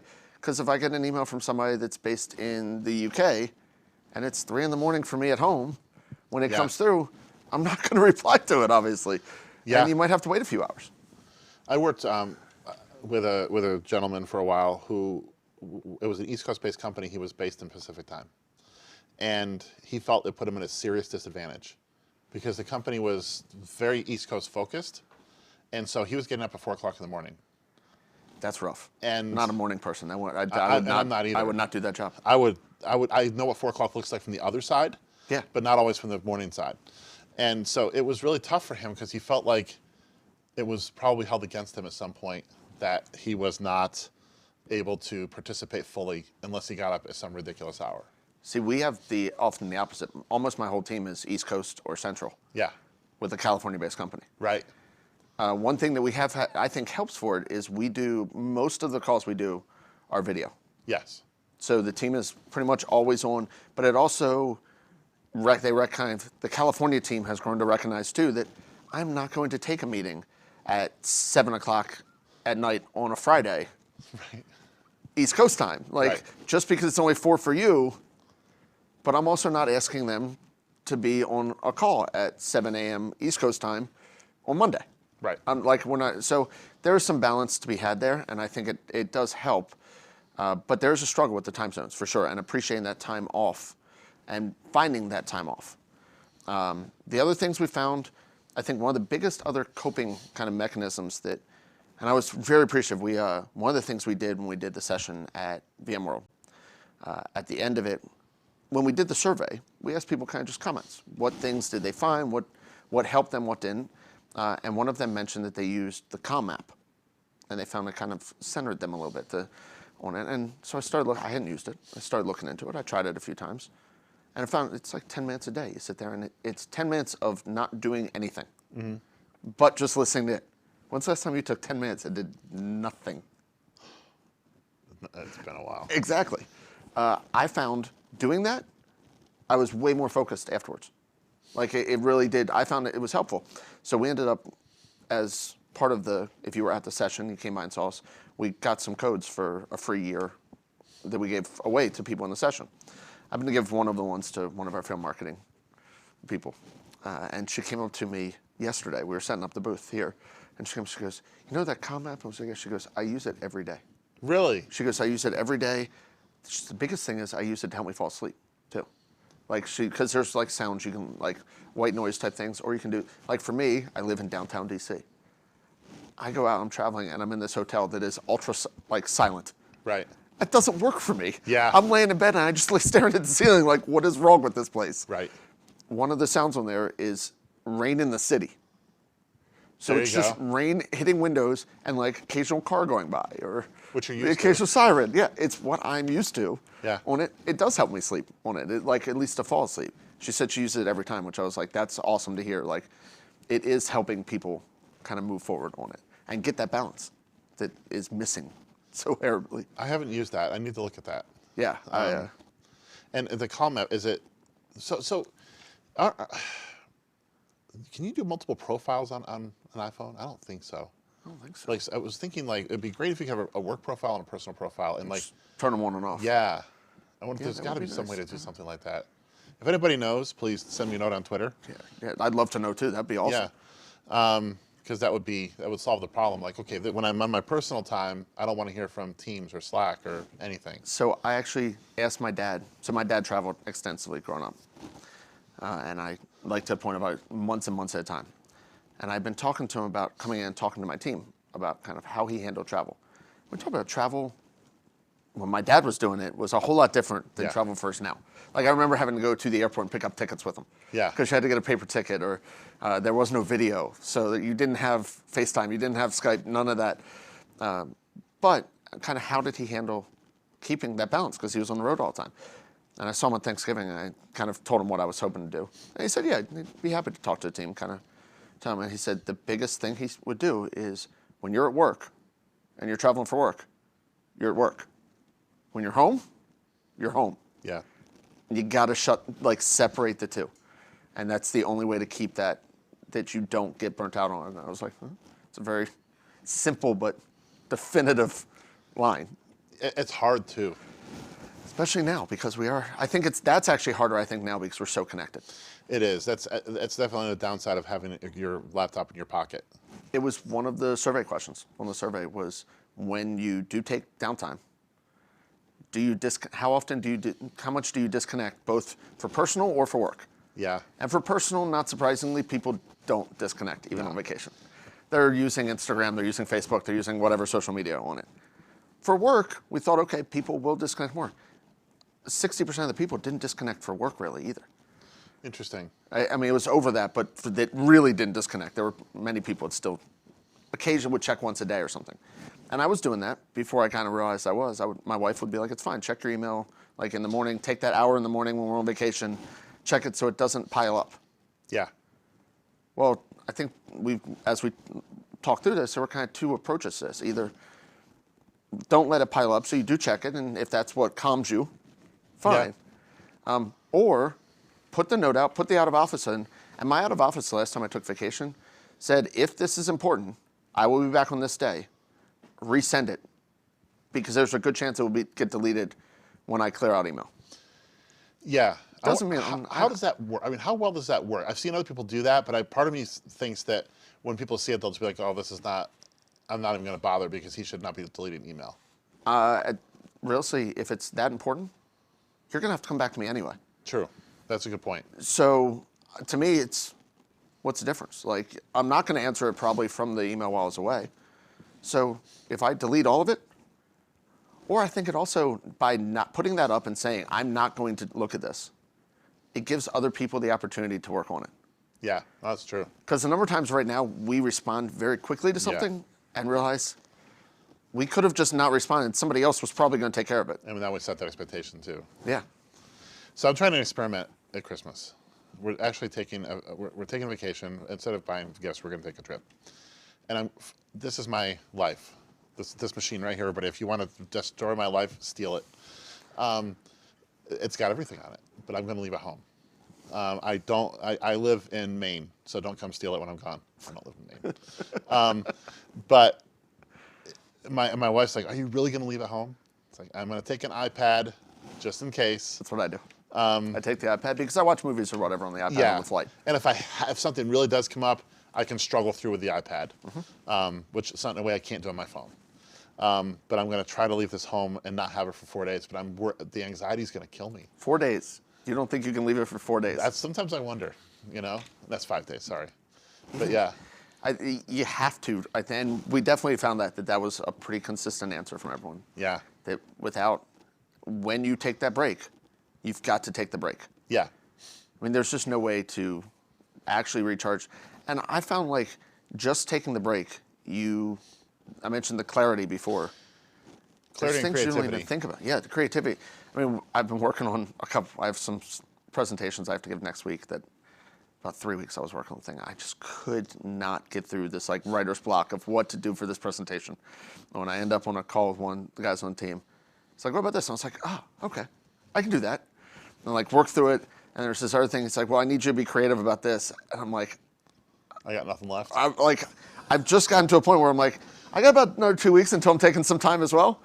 And it's just not, the creativity was not flowing as quickly as it has in the past on it. So I think you've got to be able to pull away and shut that off for a while. Because really, if you turn that off, you're looking at other things. You're looking at nature. You're looking at your surroundings around you. You're looking at your family. You're looking at the experiences with other people. Me, it'll be the beach and the ocean because that's what calms me. Yeah, that sound of waves always pretty much helps me. I love that. I would, if it wasn't the fact that they're not going to be here in 30 years, I would like to live at the beach. But I've told my wife that'll happen eventually.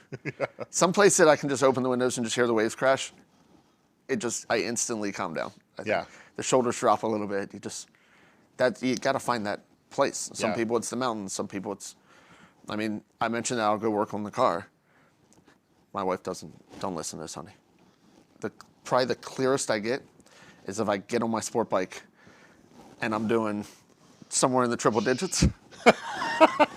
It's amazing how focused you have to be on just that. You're not going to be thinking the rest about of the world. The tractor trailer. No, I'm focused on what is right there, not what's on my laptop. Yeah. On it, and I think everybody has to find what that thing is that pulls you away. Yeah. And it was a lot of what we found on it. Without that, this tech itself, the more you give it, the more it will take. Oh yeah, absolutely. I agree with that wholeheartedly. Especially with startups or smaller, mid-sized companies, I think. The larger companies, it's a different style. There's still definitely burnout at larger companies. I'm not saying that there's not all. I think smaller companies, though, when you're working multiple jobs, you're wearing multiple hats, you think you need to do it all. I think one of the lessons that a lot of us learned by looking at this is we don't need to do it all. And as you get, even a smaller company, you have to also be able to draw that line and say, this is what I can do. Right. This is what I can do and be 100%. Right. If you want me 70% for everything, fine, I can do this and this. But you didn't hire me for 70%. Right. Mike, this was great. I enjoyed it. Thank you. Thank you so much for coming by and having a conversation about what's really an important topic. And I need to rewatch this and learn some lessons for myself, to be perfectly honest. I think get the comm app. It's weird. That 10 minutes, we'll do it and put that thing away. I know. I'm going to put my laptop away in a little while, but we have 2 more guests after this, and then I'm going to put it away for a little while. Does that work? That works. That works. We'll be back shortly.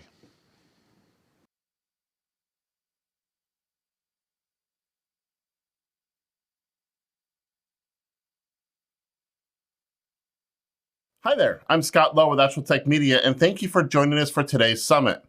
One of the things that's on a lot of people's mind is what's happening around cloud. One company, RightScale, since acquired by Flexera, that's really given us a lot of insight over the years into what enterprises are doing with cloud, has released its 2019 State of the Cloud report. And there's a lot of interesting tidbits that we can glean from this. You know, as we look at the market itself, AWS is clearly the leader, with 61% of respondents using AWS in some form. And if we look at VMware in conjunction with AWS, an additional 12%, or possibly some overlap, are using VMware Cloud on AWS. With Azure, 52% of respondents are adopters, and with GCP, just 19%. And I have a lot of thoughts on why that may be the case that I'll share later. But I want to break down the data a little bit more. If we look at enterprises with 1,000+ employees, cloud is definitely pervasive. Just 3% of enterprises have no cloud plans, which means that 97% do. And that's a huge number. It's only been, maybe a decade since the cloud has really become a common part of the lexicon, and it's taken the world by storm. Now, moreover, of those folks, 84% indicate that they have a multi-cloud strategy. So they're adopting more than one cloud to support their public cloud initiatives. And one of the things that was an interesting, I don't know if we want to call it a trend at the beginning, was that the idea was that cloud would eliminate the central IT organization in some ways, in some organizations, or at least that was the fear. But according to Flexera's report, central IT is playing a much larger role in cloud strategy than it used to, with 68% of these departments responsible for managing or optimizing costs, as opposed to just 64% in 2018. Now, that's not a huge increase over year, but it shows a trend that we are going to see central IT playing more of a role, and it's a big number. 68% is a significant number, playing a big role in cloud strategy. If we look at the challenges associated with cloud, it's not all roses, though. Cloud was early on was this panacea, perfect thing, and then all of a sudden we hit the trough of disillusionment. Cloud cost management and cloud governance are top challenges, regardless of cloud maturity, according to Flexera. And one of the things that we look at in that is cloud spend. And users, the respondents to the survey, indicate that they are wasting 27% of their cloud spend on average, but Flexera estimates that that's closer to 35%.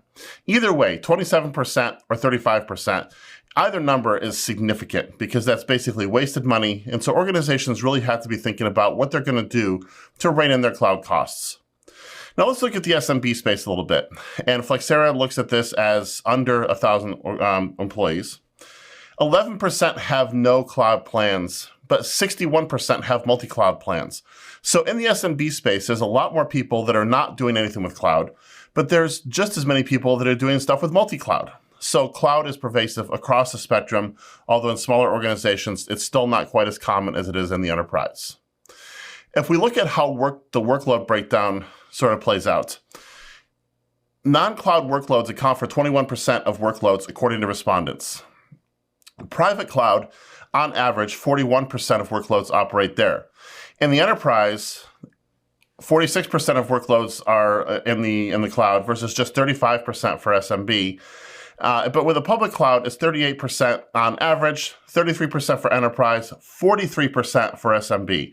So quite a few more smaller organizations are moving workloads into the public cloud. And this can include even things like O365, however public cloud is defined. Now, when we talk about that private cloud figure, I have some concerns about what that really means. A lot of people, even in 2019 and going into 2020, still don't really know how to define private cloud. And so I really think that when we think about private cloud and non-cloud, there's probably more of a gray area overlap than we give it credit for. Now, why are organizations not necessarily just putting everything in the cloud? What are some of the challenges they're facing that make them hesitant to just jump feet first in?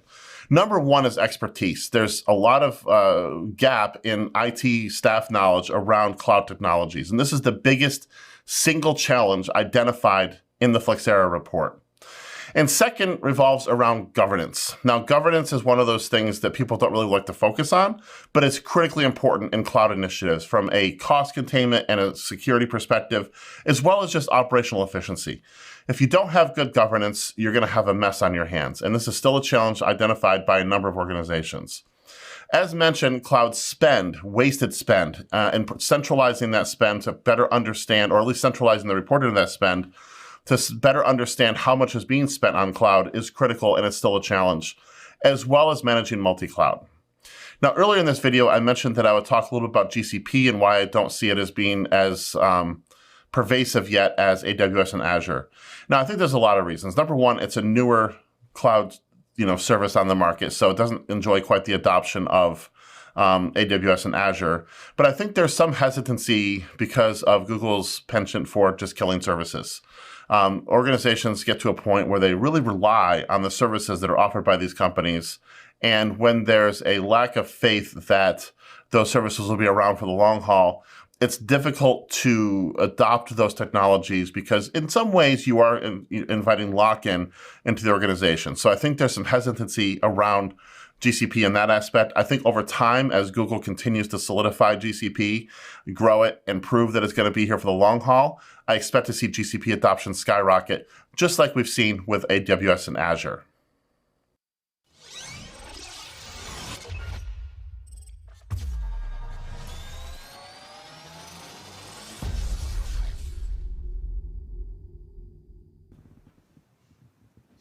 And we're back with Jesse St. Laurent, who is the Chief Technology Officer for Tuono.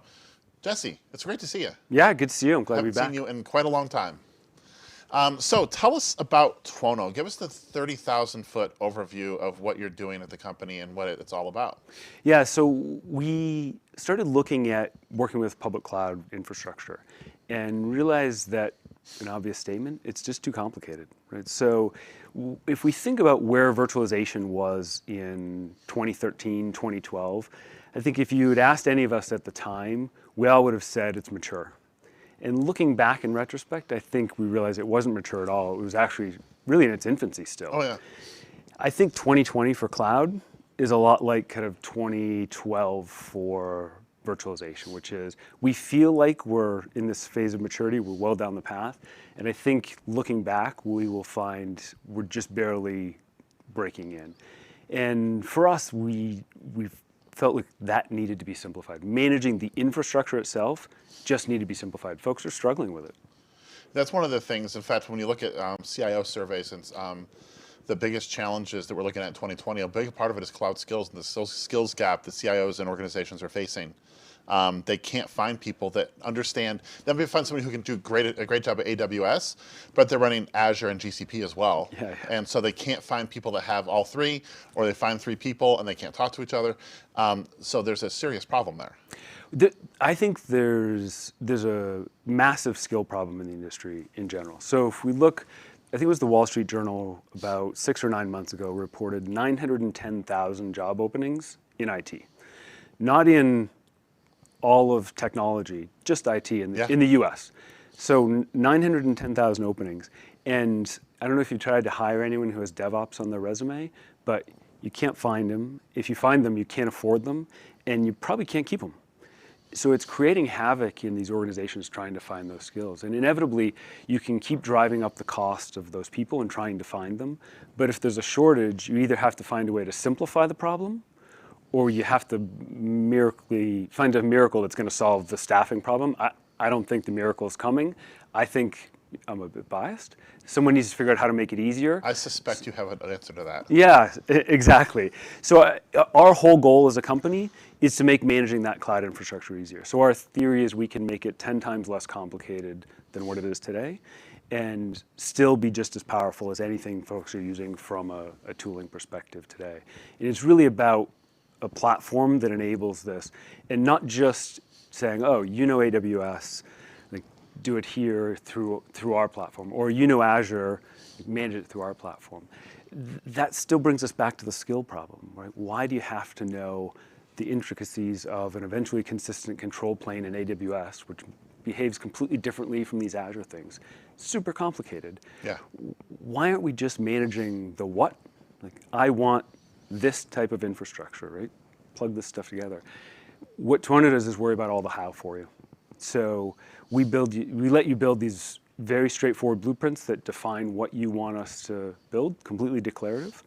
And then we can apply that exact same blueprint into either Azure or AWS, for example, with no changes to any of your code. And when you and I did our briefing, it was about 3-4 months ago, Yeah, I think. I was blown away at what you were able to do. And what was the number? You take the number of steps that it takes to do X, and you reduce it to this. What did that look like at that point? Yeah, so if you, I can talk about the numbers of sort of amount of code to the competition, or amount of code that you would write if you talk to the native APIs. Yeah. The native APIs are actually staggering the number of calls you have to make. So if you talk directly to an AWS API or an Azure API, they're extremely different. So AWS, if you talk native, is about 10x the number of plus or minus calls as you would make to do the same thing in Azure. So very different models to deal with. And if you look, we're generating thousands of calls to the public clouds based on just a handful of lines of actually infrastructure, declarative infrastructure code within our system. So you write 100 lines of code, we're generating thousands of calls into the public cloud for you. And you're making that so that it works across clouds. So it's the same. Yeah. If you learn if you want to create a virtual machine, for example, you say create a virtual machine and go do it here, and it just does it. Yeah, so create a virtual machine, simple example, create a virtual machine. I want a disk that's this big attached to it. I want a network that's this network and also attached to this other network with this high-level security policy. It's written almost in English, so anyone can write it. Hit apply, and we will figure out in AWS or Azure exactly how to implement it for you and deliver functionally equivalent infrastructure on one side. That's not a simple task when you think about the fact that, for example, security policies on one side are deny all by default and they're allow all by default on the other side. On one side, you have a network virtualization stack that's 4 layers, and on the other side, you have a network virtualization stack that's 3 layers. Totally different. And we have teams who are using today's tools, which are really just taking the API for the public cloud provider and front-ending it in some automation tool. They're not separating any of the what and the how. We don't think that makes sense because you build, at the end of the day, it makes sense for AWS or for Azure or for You get some pretty nice lock-in, really. But it doesn't, from a customer perspective, if you're training your team to be AWS experts, or you're training them to be Azure experts. And when something changes in the marketplace, whatever that may be, you are not only limited in terms of technologically can you get from one side to the other if you want to move something, even if it's just move development for one app over. To do that, you have to retrain your staff. And that's, when you look at the cost of software or hardware versus the cost of staffing, retraining staff, it's off the charts. Yeah. And that's, people are the hardest challenge in anything. And that's not necessarily a knock on people, it's just reality. Once they've learned something, there's inertia that becomes natural. And it's not even just the cost of retraining them. It's, well, it already works. Why are we doing this? I mean, there might be perfectly good reasons to move over to Azure from AWS or to GCP or whatever, but it means having to learn a whole new skill set, and people don't always do a great job of keeping their skills fluid. Well, it's hard, right? I mean, we're asking a huge amount of our teams. If we ask, whether it's our ops team or our DevOps team, our engineering team, folks live in different orgs. It doesn't matter what org they live in. If you're asking them to be an expert in GCP, and Azure, and AWS, know all those APIs, that's a massive task. But going from massive to impossible is, you have challenges like, guess what? Sometimes the API calls fail. Yeah. The control planes on those platforms, they're eventually consistent, which is a huge complexity to manage, right? If you are not a software engineer who's used to dealing with eventually consistent systems, the idea that you could have 2 objects, one of which has to be created before the other, and you tell the cloud, create object A. Is it done? No. Is it done? No. Is it done? Yes, right? Now I can create object B because object A exists. There's a reasonable chance you tell it to create object B, and it just fails because it says object A doesn't exist. You go, wait a minute, you just told me it exists. Now you're telling me I can't create object B because object A doesn't exist. Welcome to the fun of eventual consistency. Right. And those problems, for someone who's trying to operationalize cloud infrastructure, they break everything. So it's not just a skills issue, it's the tools that we have to use are not great. And you're trying to solve both these problems. So you are creating I don't want to call it an abstraction layer because it's not, but it's a front end for all of these complex APIs. It's an outcomes-based API. Would that be an accurate statement? Yeah. So basically a declarative approach. So you declare your infrastructure in very much at the what level. That's abstracted from the cloud. We give you the how for you. So separate that, much less complicated skill sets, allows your team to solve problems they couldn't do before. It also allows somebody who's a software engineer and could be writing code that's driving your business forward to go back to doing that instead of spending their days writing code to turn on networks and turn on servers. That's not adding a lot of dollars to the bottom line for the business. No, and so they're able to actually focus on what the business needs rather than the plumbing. Exactly. You're helping them solve that problem. Yeah. So where's the company now and where are you headed? Yeah, so we are in beta right now. So we're actually looking for folks who are interested in participating in our beta program. If you go to twarno.com and sign up, we have a list of folks, and there's a little bit of sort of, if folks remember the Gmail days where it trickled out. We're not going to flip a switch and have everybody turn on day one. We're very much very open, very transparent. All the APIs will be published. All that stuff will be available as folks start to roll into that program. So that'll be over the next few months, and then we'll be live in GA say, after that. After that makes sense. So I want to reiterate, if people are interested in participating in the beta, go to tuono.com. They can sign up. Yeah, absolutely. TUONO if you haven't seen it on Jesse's shirt or it's not you just seen it on the screen. It's going to be, I see a lot of potential for this really being transformational for organizations that are looking to, especially ones that haven't yet made it into the cloud. Yeah, it's interesting. We're seeing folks who haven't made it yet and are really struggling with the complexities. They're super excited. We're also seeing, I met with a CTO earlier today of a high-tech startup who said, oh, I've written all this stuff in a competing platform, and I waste a lot of time writing all this code. He said, I can stop writing all this code and write it, 80% less code and it's all readable, and go back to writing code that drives the business forward. I said, yeah, that's perfect. So we're getting it from both folks. Jesse, it's always great to see you. It's been too long. Yeah, absolutely. Great to see you. And thank you to our audience. We'll be back with our final guest after a few minutes.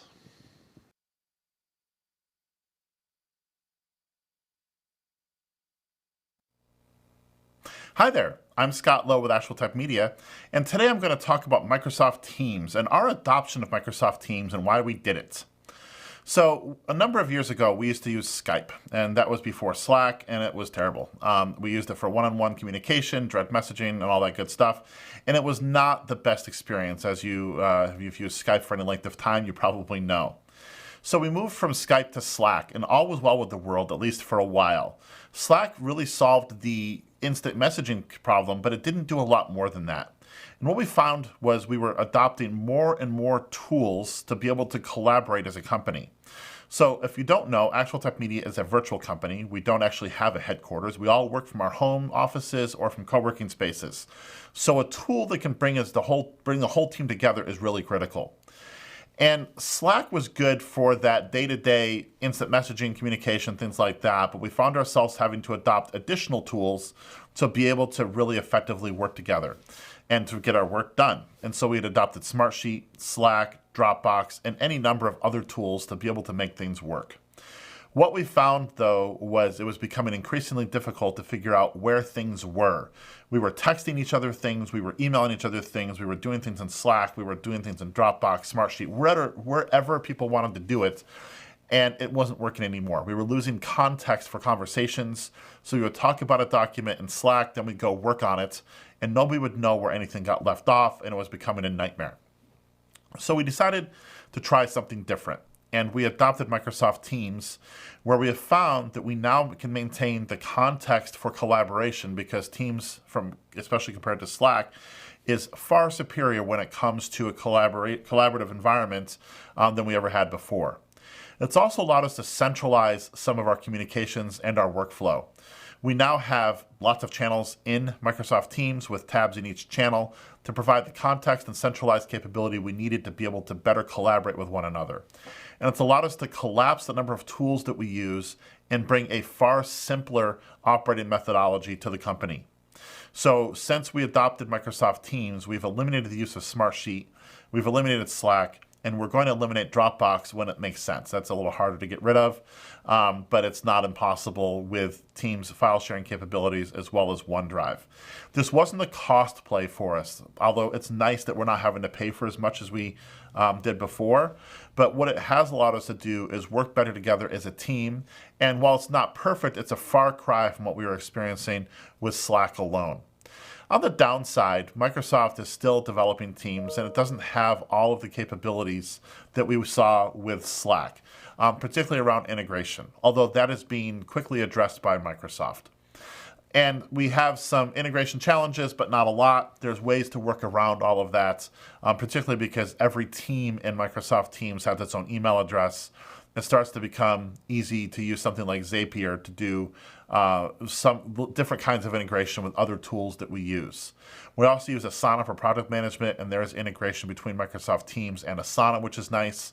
And we're finding ways around some of the problems that we saw early on with Microsoft Teams. Probably my biggest frustration still is not being able to use multiple Microsoft Teams easily on Mac OS, because that's what most of us use in the company. On my phone and on Windows, it's easy to switch teams. It's not quite there yet on Mac OS, but it's coming. And Microsoft is continuing to add additional capabilities to the platform, including private channels inside Teams, and other capabilities that are going to make Microsoft Teams far more powerful even as we move into the future. All in all, I would absolutely make the decision again, and I'm happy we made the jump to Microsoft Teams. We already owned it because of our O365 licenses, and it's allowed us to work far more collaboratively and more cost effectively and more efficiently than we were able to do with other tools.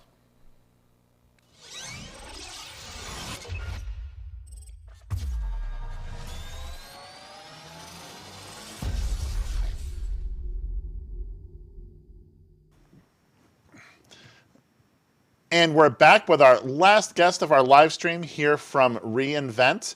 It's Josh Atwell, who is the Senior Technology Advocate at Splunk. Josh, we haven't seen you in, it's been a while. It's been a while. How have you been, Scott? I've been good, and you? I've been doing great. Yeah. So, how's things at Splunk? What's going on? Splunk's fantastic. We've been doing a lot out there, really trying to help organizations change how they get information from the data that's in their environments, expanding our cloud service offering. We just acquired SignalFX and Omnition, added them to our portfolio so we can increase our capabilities for observability, helping developers and application teams see what's going on. So yeah, it's been a busy year. That's good, and then that's actually the most exciting kind of year, isn't it? When you're in an organization that's vital and growing and acquiring, there's lots of opportunity. Well, one thing that hasn't changed, and that's for certain, is the importance of data and the way people can utilize data. So. And that's a good segue to our first topic, which is application rationalization. Mm-hmm. So tell us about how Splunk views that, what it means, how Splunk views it, and why it's important. Sure. I think when we look at our two core customer bases, we have our security and the SIM tool users. They're looking at how they can protect the environment, and the other side of the house is really IT operations. And the IT operations side has been faced with a tremendous amount of pressure, particularly over the last 5 years, of looking at where applications are going to live. What's most cost effective for an application? Is the application core or context to the business? Are we going to invest in this application, or are we just really trying to minimize how much we're spending in keeping this application alive? And can this application simply become a service that we consume? So that's put a whole new burden on IT, because virtualization came in. We knew exactly where everything was. Yeah. We had to learn about the abstraction with the hosts. But we got there, tools emerged, and that was fine. But still, everything resided within the racks of our data center. Right, at least knew that they were on a server in a rack, even if you don't know which server they were on. Yep. Cloud, its earliest growth was, that's not going to be IT's problem. That's that team over there that's going out and building something in the cloud. That's no longer the case, right? Applications are now needing to go to the cloud. As we saw today, AWS continue to make new announcements, and with new services, new capabilities, expands the number of applications that can reside on the cloud. And so that puts a whole lot of extra burden on IT professionals and security folks as well. So when we think about applications today, obviously we're not thinking about the data center. We are to a point. It's one locale, but we have cloud, we have edge, we have on-premises data centers. And what kind of challenges is that having on IT operations folks? I think the biggest one is being able to manage and understand where applications reside, constantly evaluating whether they're in the right place, and adopting new management frameworks and new management paradigms in order to support those applications. Because just because it's in a public cloud provider or it's a software as a service doesn't mean IT doesn't get a notification or get that initial ticket. Right, I just saw recently someone had an issue with Outlook and Office 365 not syncing with Outlook. Guess what? IT's still involved with that. Right? Yeah. They're still getting a ticket. They're still having to talk to the provider. You run applications on AWS, and let's say S3 has intermittent performance problems. Right? What kind of impact did Disney Plus have, right, on the global internet traffic and things like that? A lot, actually. Right, and so all these things are now... In my house it did. Yeah, it definitely did in my house as well. So yeah, all these things are having an impact on IT and what they're doing. And one of the main things that they're looking for is better visibility and more awareness of what's happening in these multiple environments, so that even if they aren't able to execute the change, they're more informed on what's happening, inform the users, and get a better understanding of, well, when service might be restored to full service, or can we actively do something to improve service? I want to go back to something you said earlier, which is that when cloud came to be a thing, that it was often touted as IT doesn't even need to be involved. Yeah. We're going to go right to the business unit, Yep. and we're going to work directly with them. And I spent a lot of years as a CIO, and I heard that. I don't want to think about how many Shadow times I IT. heard. Yeah, well, I would hear, a business unit would come to me and say, well, we're going to work with this company. You don't even need to be involved. And I'd be thinking, that's really cute that you think that. Right. Because it's not the way that the world works. Yep. Even if I didn't want to necessarily be involved, we had to be. And I'm not a believer in shadow IT being bad. I'm a believer in shadow IT that's not addressed being bad. Yeah. And I think that we saw a lot of these applications come into being with no governance, and obviously you raised the issue of security risks. But as a CIO, I would hope that people would look at shadow IT and say, okay, there's an unmet need here. That's exactly right. But you have to know what's out there. Yeah. And in order to know, you have to have tools that can help you discover what's out there. Yeah, and not just be able to discover what's out there, but then be able to provide a common centralizing view so that you can see all the things that are there, and the behavior of all those applications. And I'm with you. I never saw shadow IT as some nefarious ploy to get rid of IT. It was simply, we have needs. We're going after a Horizon 2 or Horizon 3 business opportunity. IT is just poorly equipped to deliver what we're looking for, because of their restrictions, or just the restrictions of the technology that they had deployed. Because let's be honest, I love VMware, but it had limitations on what you could do and how you could deploy. And when other offerings came available, well, it was natural to anticipate engineers and developers to go seek those out. But now I think there's, we're on the tail end of that rationalization of, we can't afford to spend this much money on IT holistically. We actually have to create a holistic plan so that we can manage those costs, because many of those Horizon 2 and Horizon 3 opportunities, which these new applications weren't generating enough revenue to pay for themselves up front, which is fine. This is an investment for the future of the business. You need it to, in order to differentiate yourself or to fend off a competitor.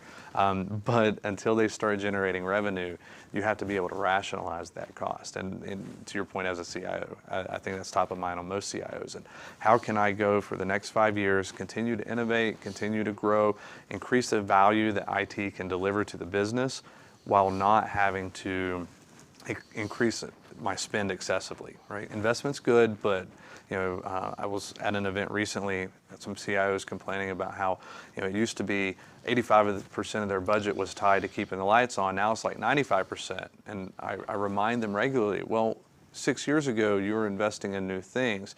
Did you account for the long-term operational sustainability of that application when you did that?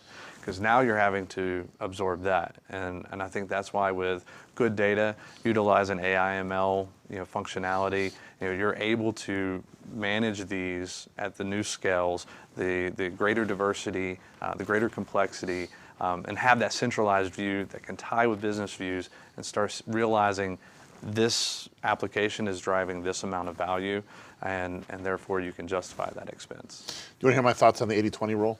Absolutely. So I think the 80-20 rule is permanent. I don't think it's possible to change it. And I say that because of this reason. I think that on average, it's always going to be 80-20. It won't always be 80-20 at any point in time. But let's say you're a CIO that's looking forward and you realize that 80% of your budget's going to keeping the lights on, only 20% is going to innovation. So you increase that to 40%. So you got a 60-40 going for a little while.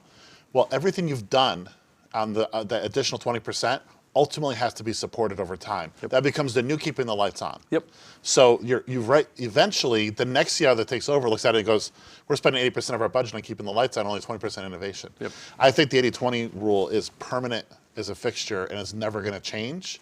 And so as CIOs, we have to look at different ways to measure the effectiveness of our budget spend and what our outcomes are as a department.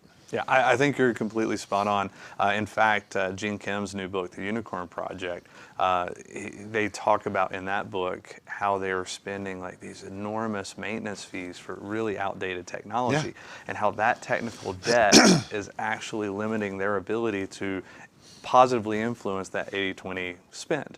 Yeah. And you know, it's in a narrative, so there's a lot of complications for organizations to do that. But I think it's critically important to constantly reevaluate that, and that goes back to the application rationalization, right? Being able to look at your application stack and the services you're delivering to the business, you know, as IT, and are these the right things? Or are we simply managing and maintaining these because we haven't been able to prioritize them properly to get off of those? It goes really back to the mantra that information is king, and that we're a data-driven world, and that goes for how we run IT as well. If we don't have information and data and visibility at our fingertips, we can't possibly be effective. Right, otherwise you're left with what most organizations are, which are the hippo organizations, where the highest paid person's opinion is what gets executed, versus looking at the data, analyzing it, and then using that as a supplement to your instincts and your intuition and the work that you've been doing to help guide those decisions. In fact, I just saw a comment on Twitter talking about how, you know, looking at the keynotes this morning, it seems like the DevOps era is passing and now it's the data engineering era. Well, I'm more in a mind that the DevOps era is still very nascent and just getting started. That ability to deliver software at high velocity and high volume output and high output teams is going to continue. But what people have realized is that you cannot do that effectively without better data. Absolutely. So if you think about a race car and all the data that a Formula One car has, the reason it has that is in order to safely go at speed and to continue to push and go faster, you need that data. So that's the next wave for IT, I think. I agree with you wholeheartedly, and I agree with you as well on the DevOps side of the house, that we're too fast to throw away trends. Like, Yeah. everything is a trend. I mean, everything's kind of a buzzword anymore. Right. And I've probably always been that way. I just notice it more now. Excuse me. But everybody wants to define the next era. Right. And we have to make sure we can bring as much benefit out of the current era before we continue to forge ahead. Well, I think it's fair to say about 8 years ago, everything was cloud washed. Yeah, I and know. now as an industry, I think we have a pretty reasonable view on what cloud is and what it isn't. Yep. And where those lines draw, even though those lines continue to be gray, which nothing in our industry is binary except for the ones and zeros in the data center. But I think we're seeing the same thing with DevOps, right? And the outcomes is what's important. Absolutely. And how you get to that outcome will vary from organization to organization. How you fund those outcomes are going to change. But I think the one consistent is always going to be the data. For me, and this is a little bit off topic, but for me, when I learned, the point at which I discovered buzzwords and what they were really meaningless was back in about 1999, when the word internet was the phrase, was the phrase of the day. I literally went to an office supply store and they were selling an internet computer desk. And it's like, okay, it was for your internet computer. Something like that. But that really has, for me, that stuck with me as a lesson for when we see a lot of these words being used. We have to make sure we understand the context and what's being meant by them. Yeah, absolutely. I agree. Josh, great talking to you as always. It's been too long. Agreed. We'll have to do this again sometime. Soon, I hope. I hope so. And thank you to our audience for watching today's live stream. And keep tuned to ActualTechMedia.com for more educational, we hope at least, opportunities. Catch us on LinkedIn, Facebook, Twitter, YouTube, wherever. And we look forward to seeing you again.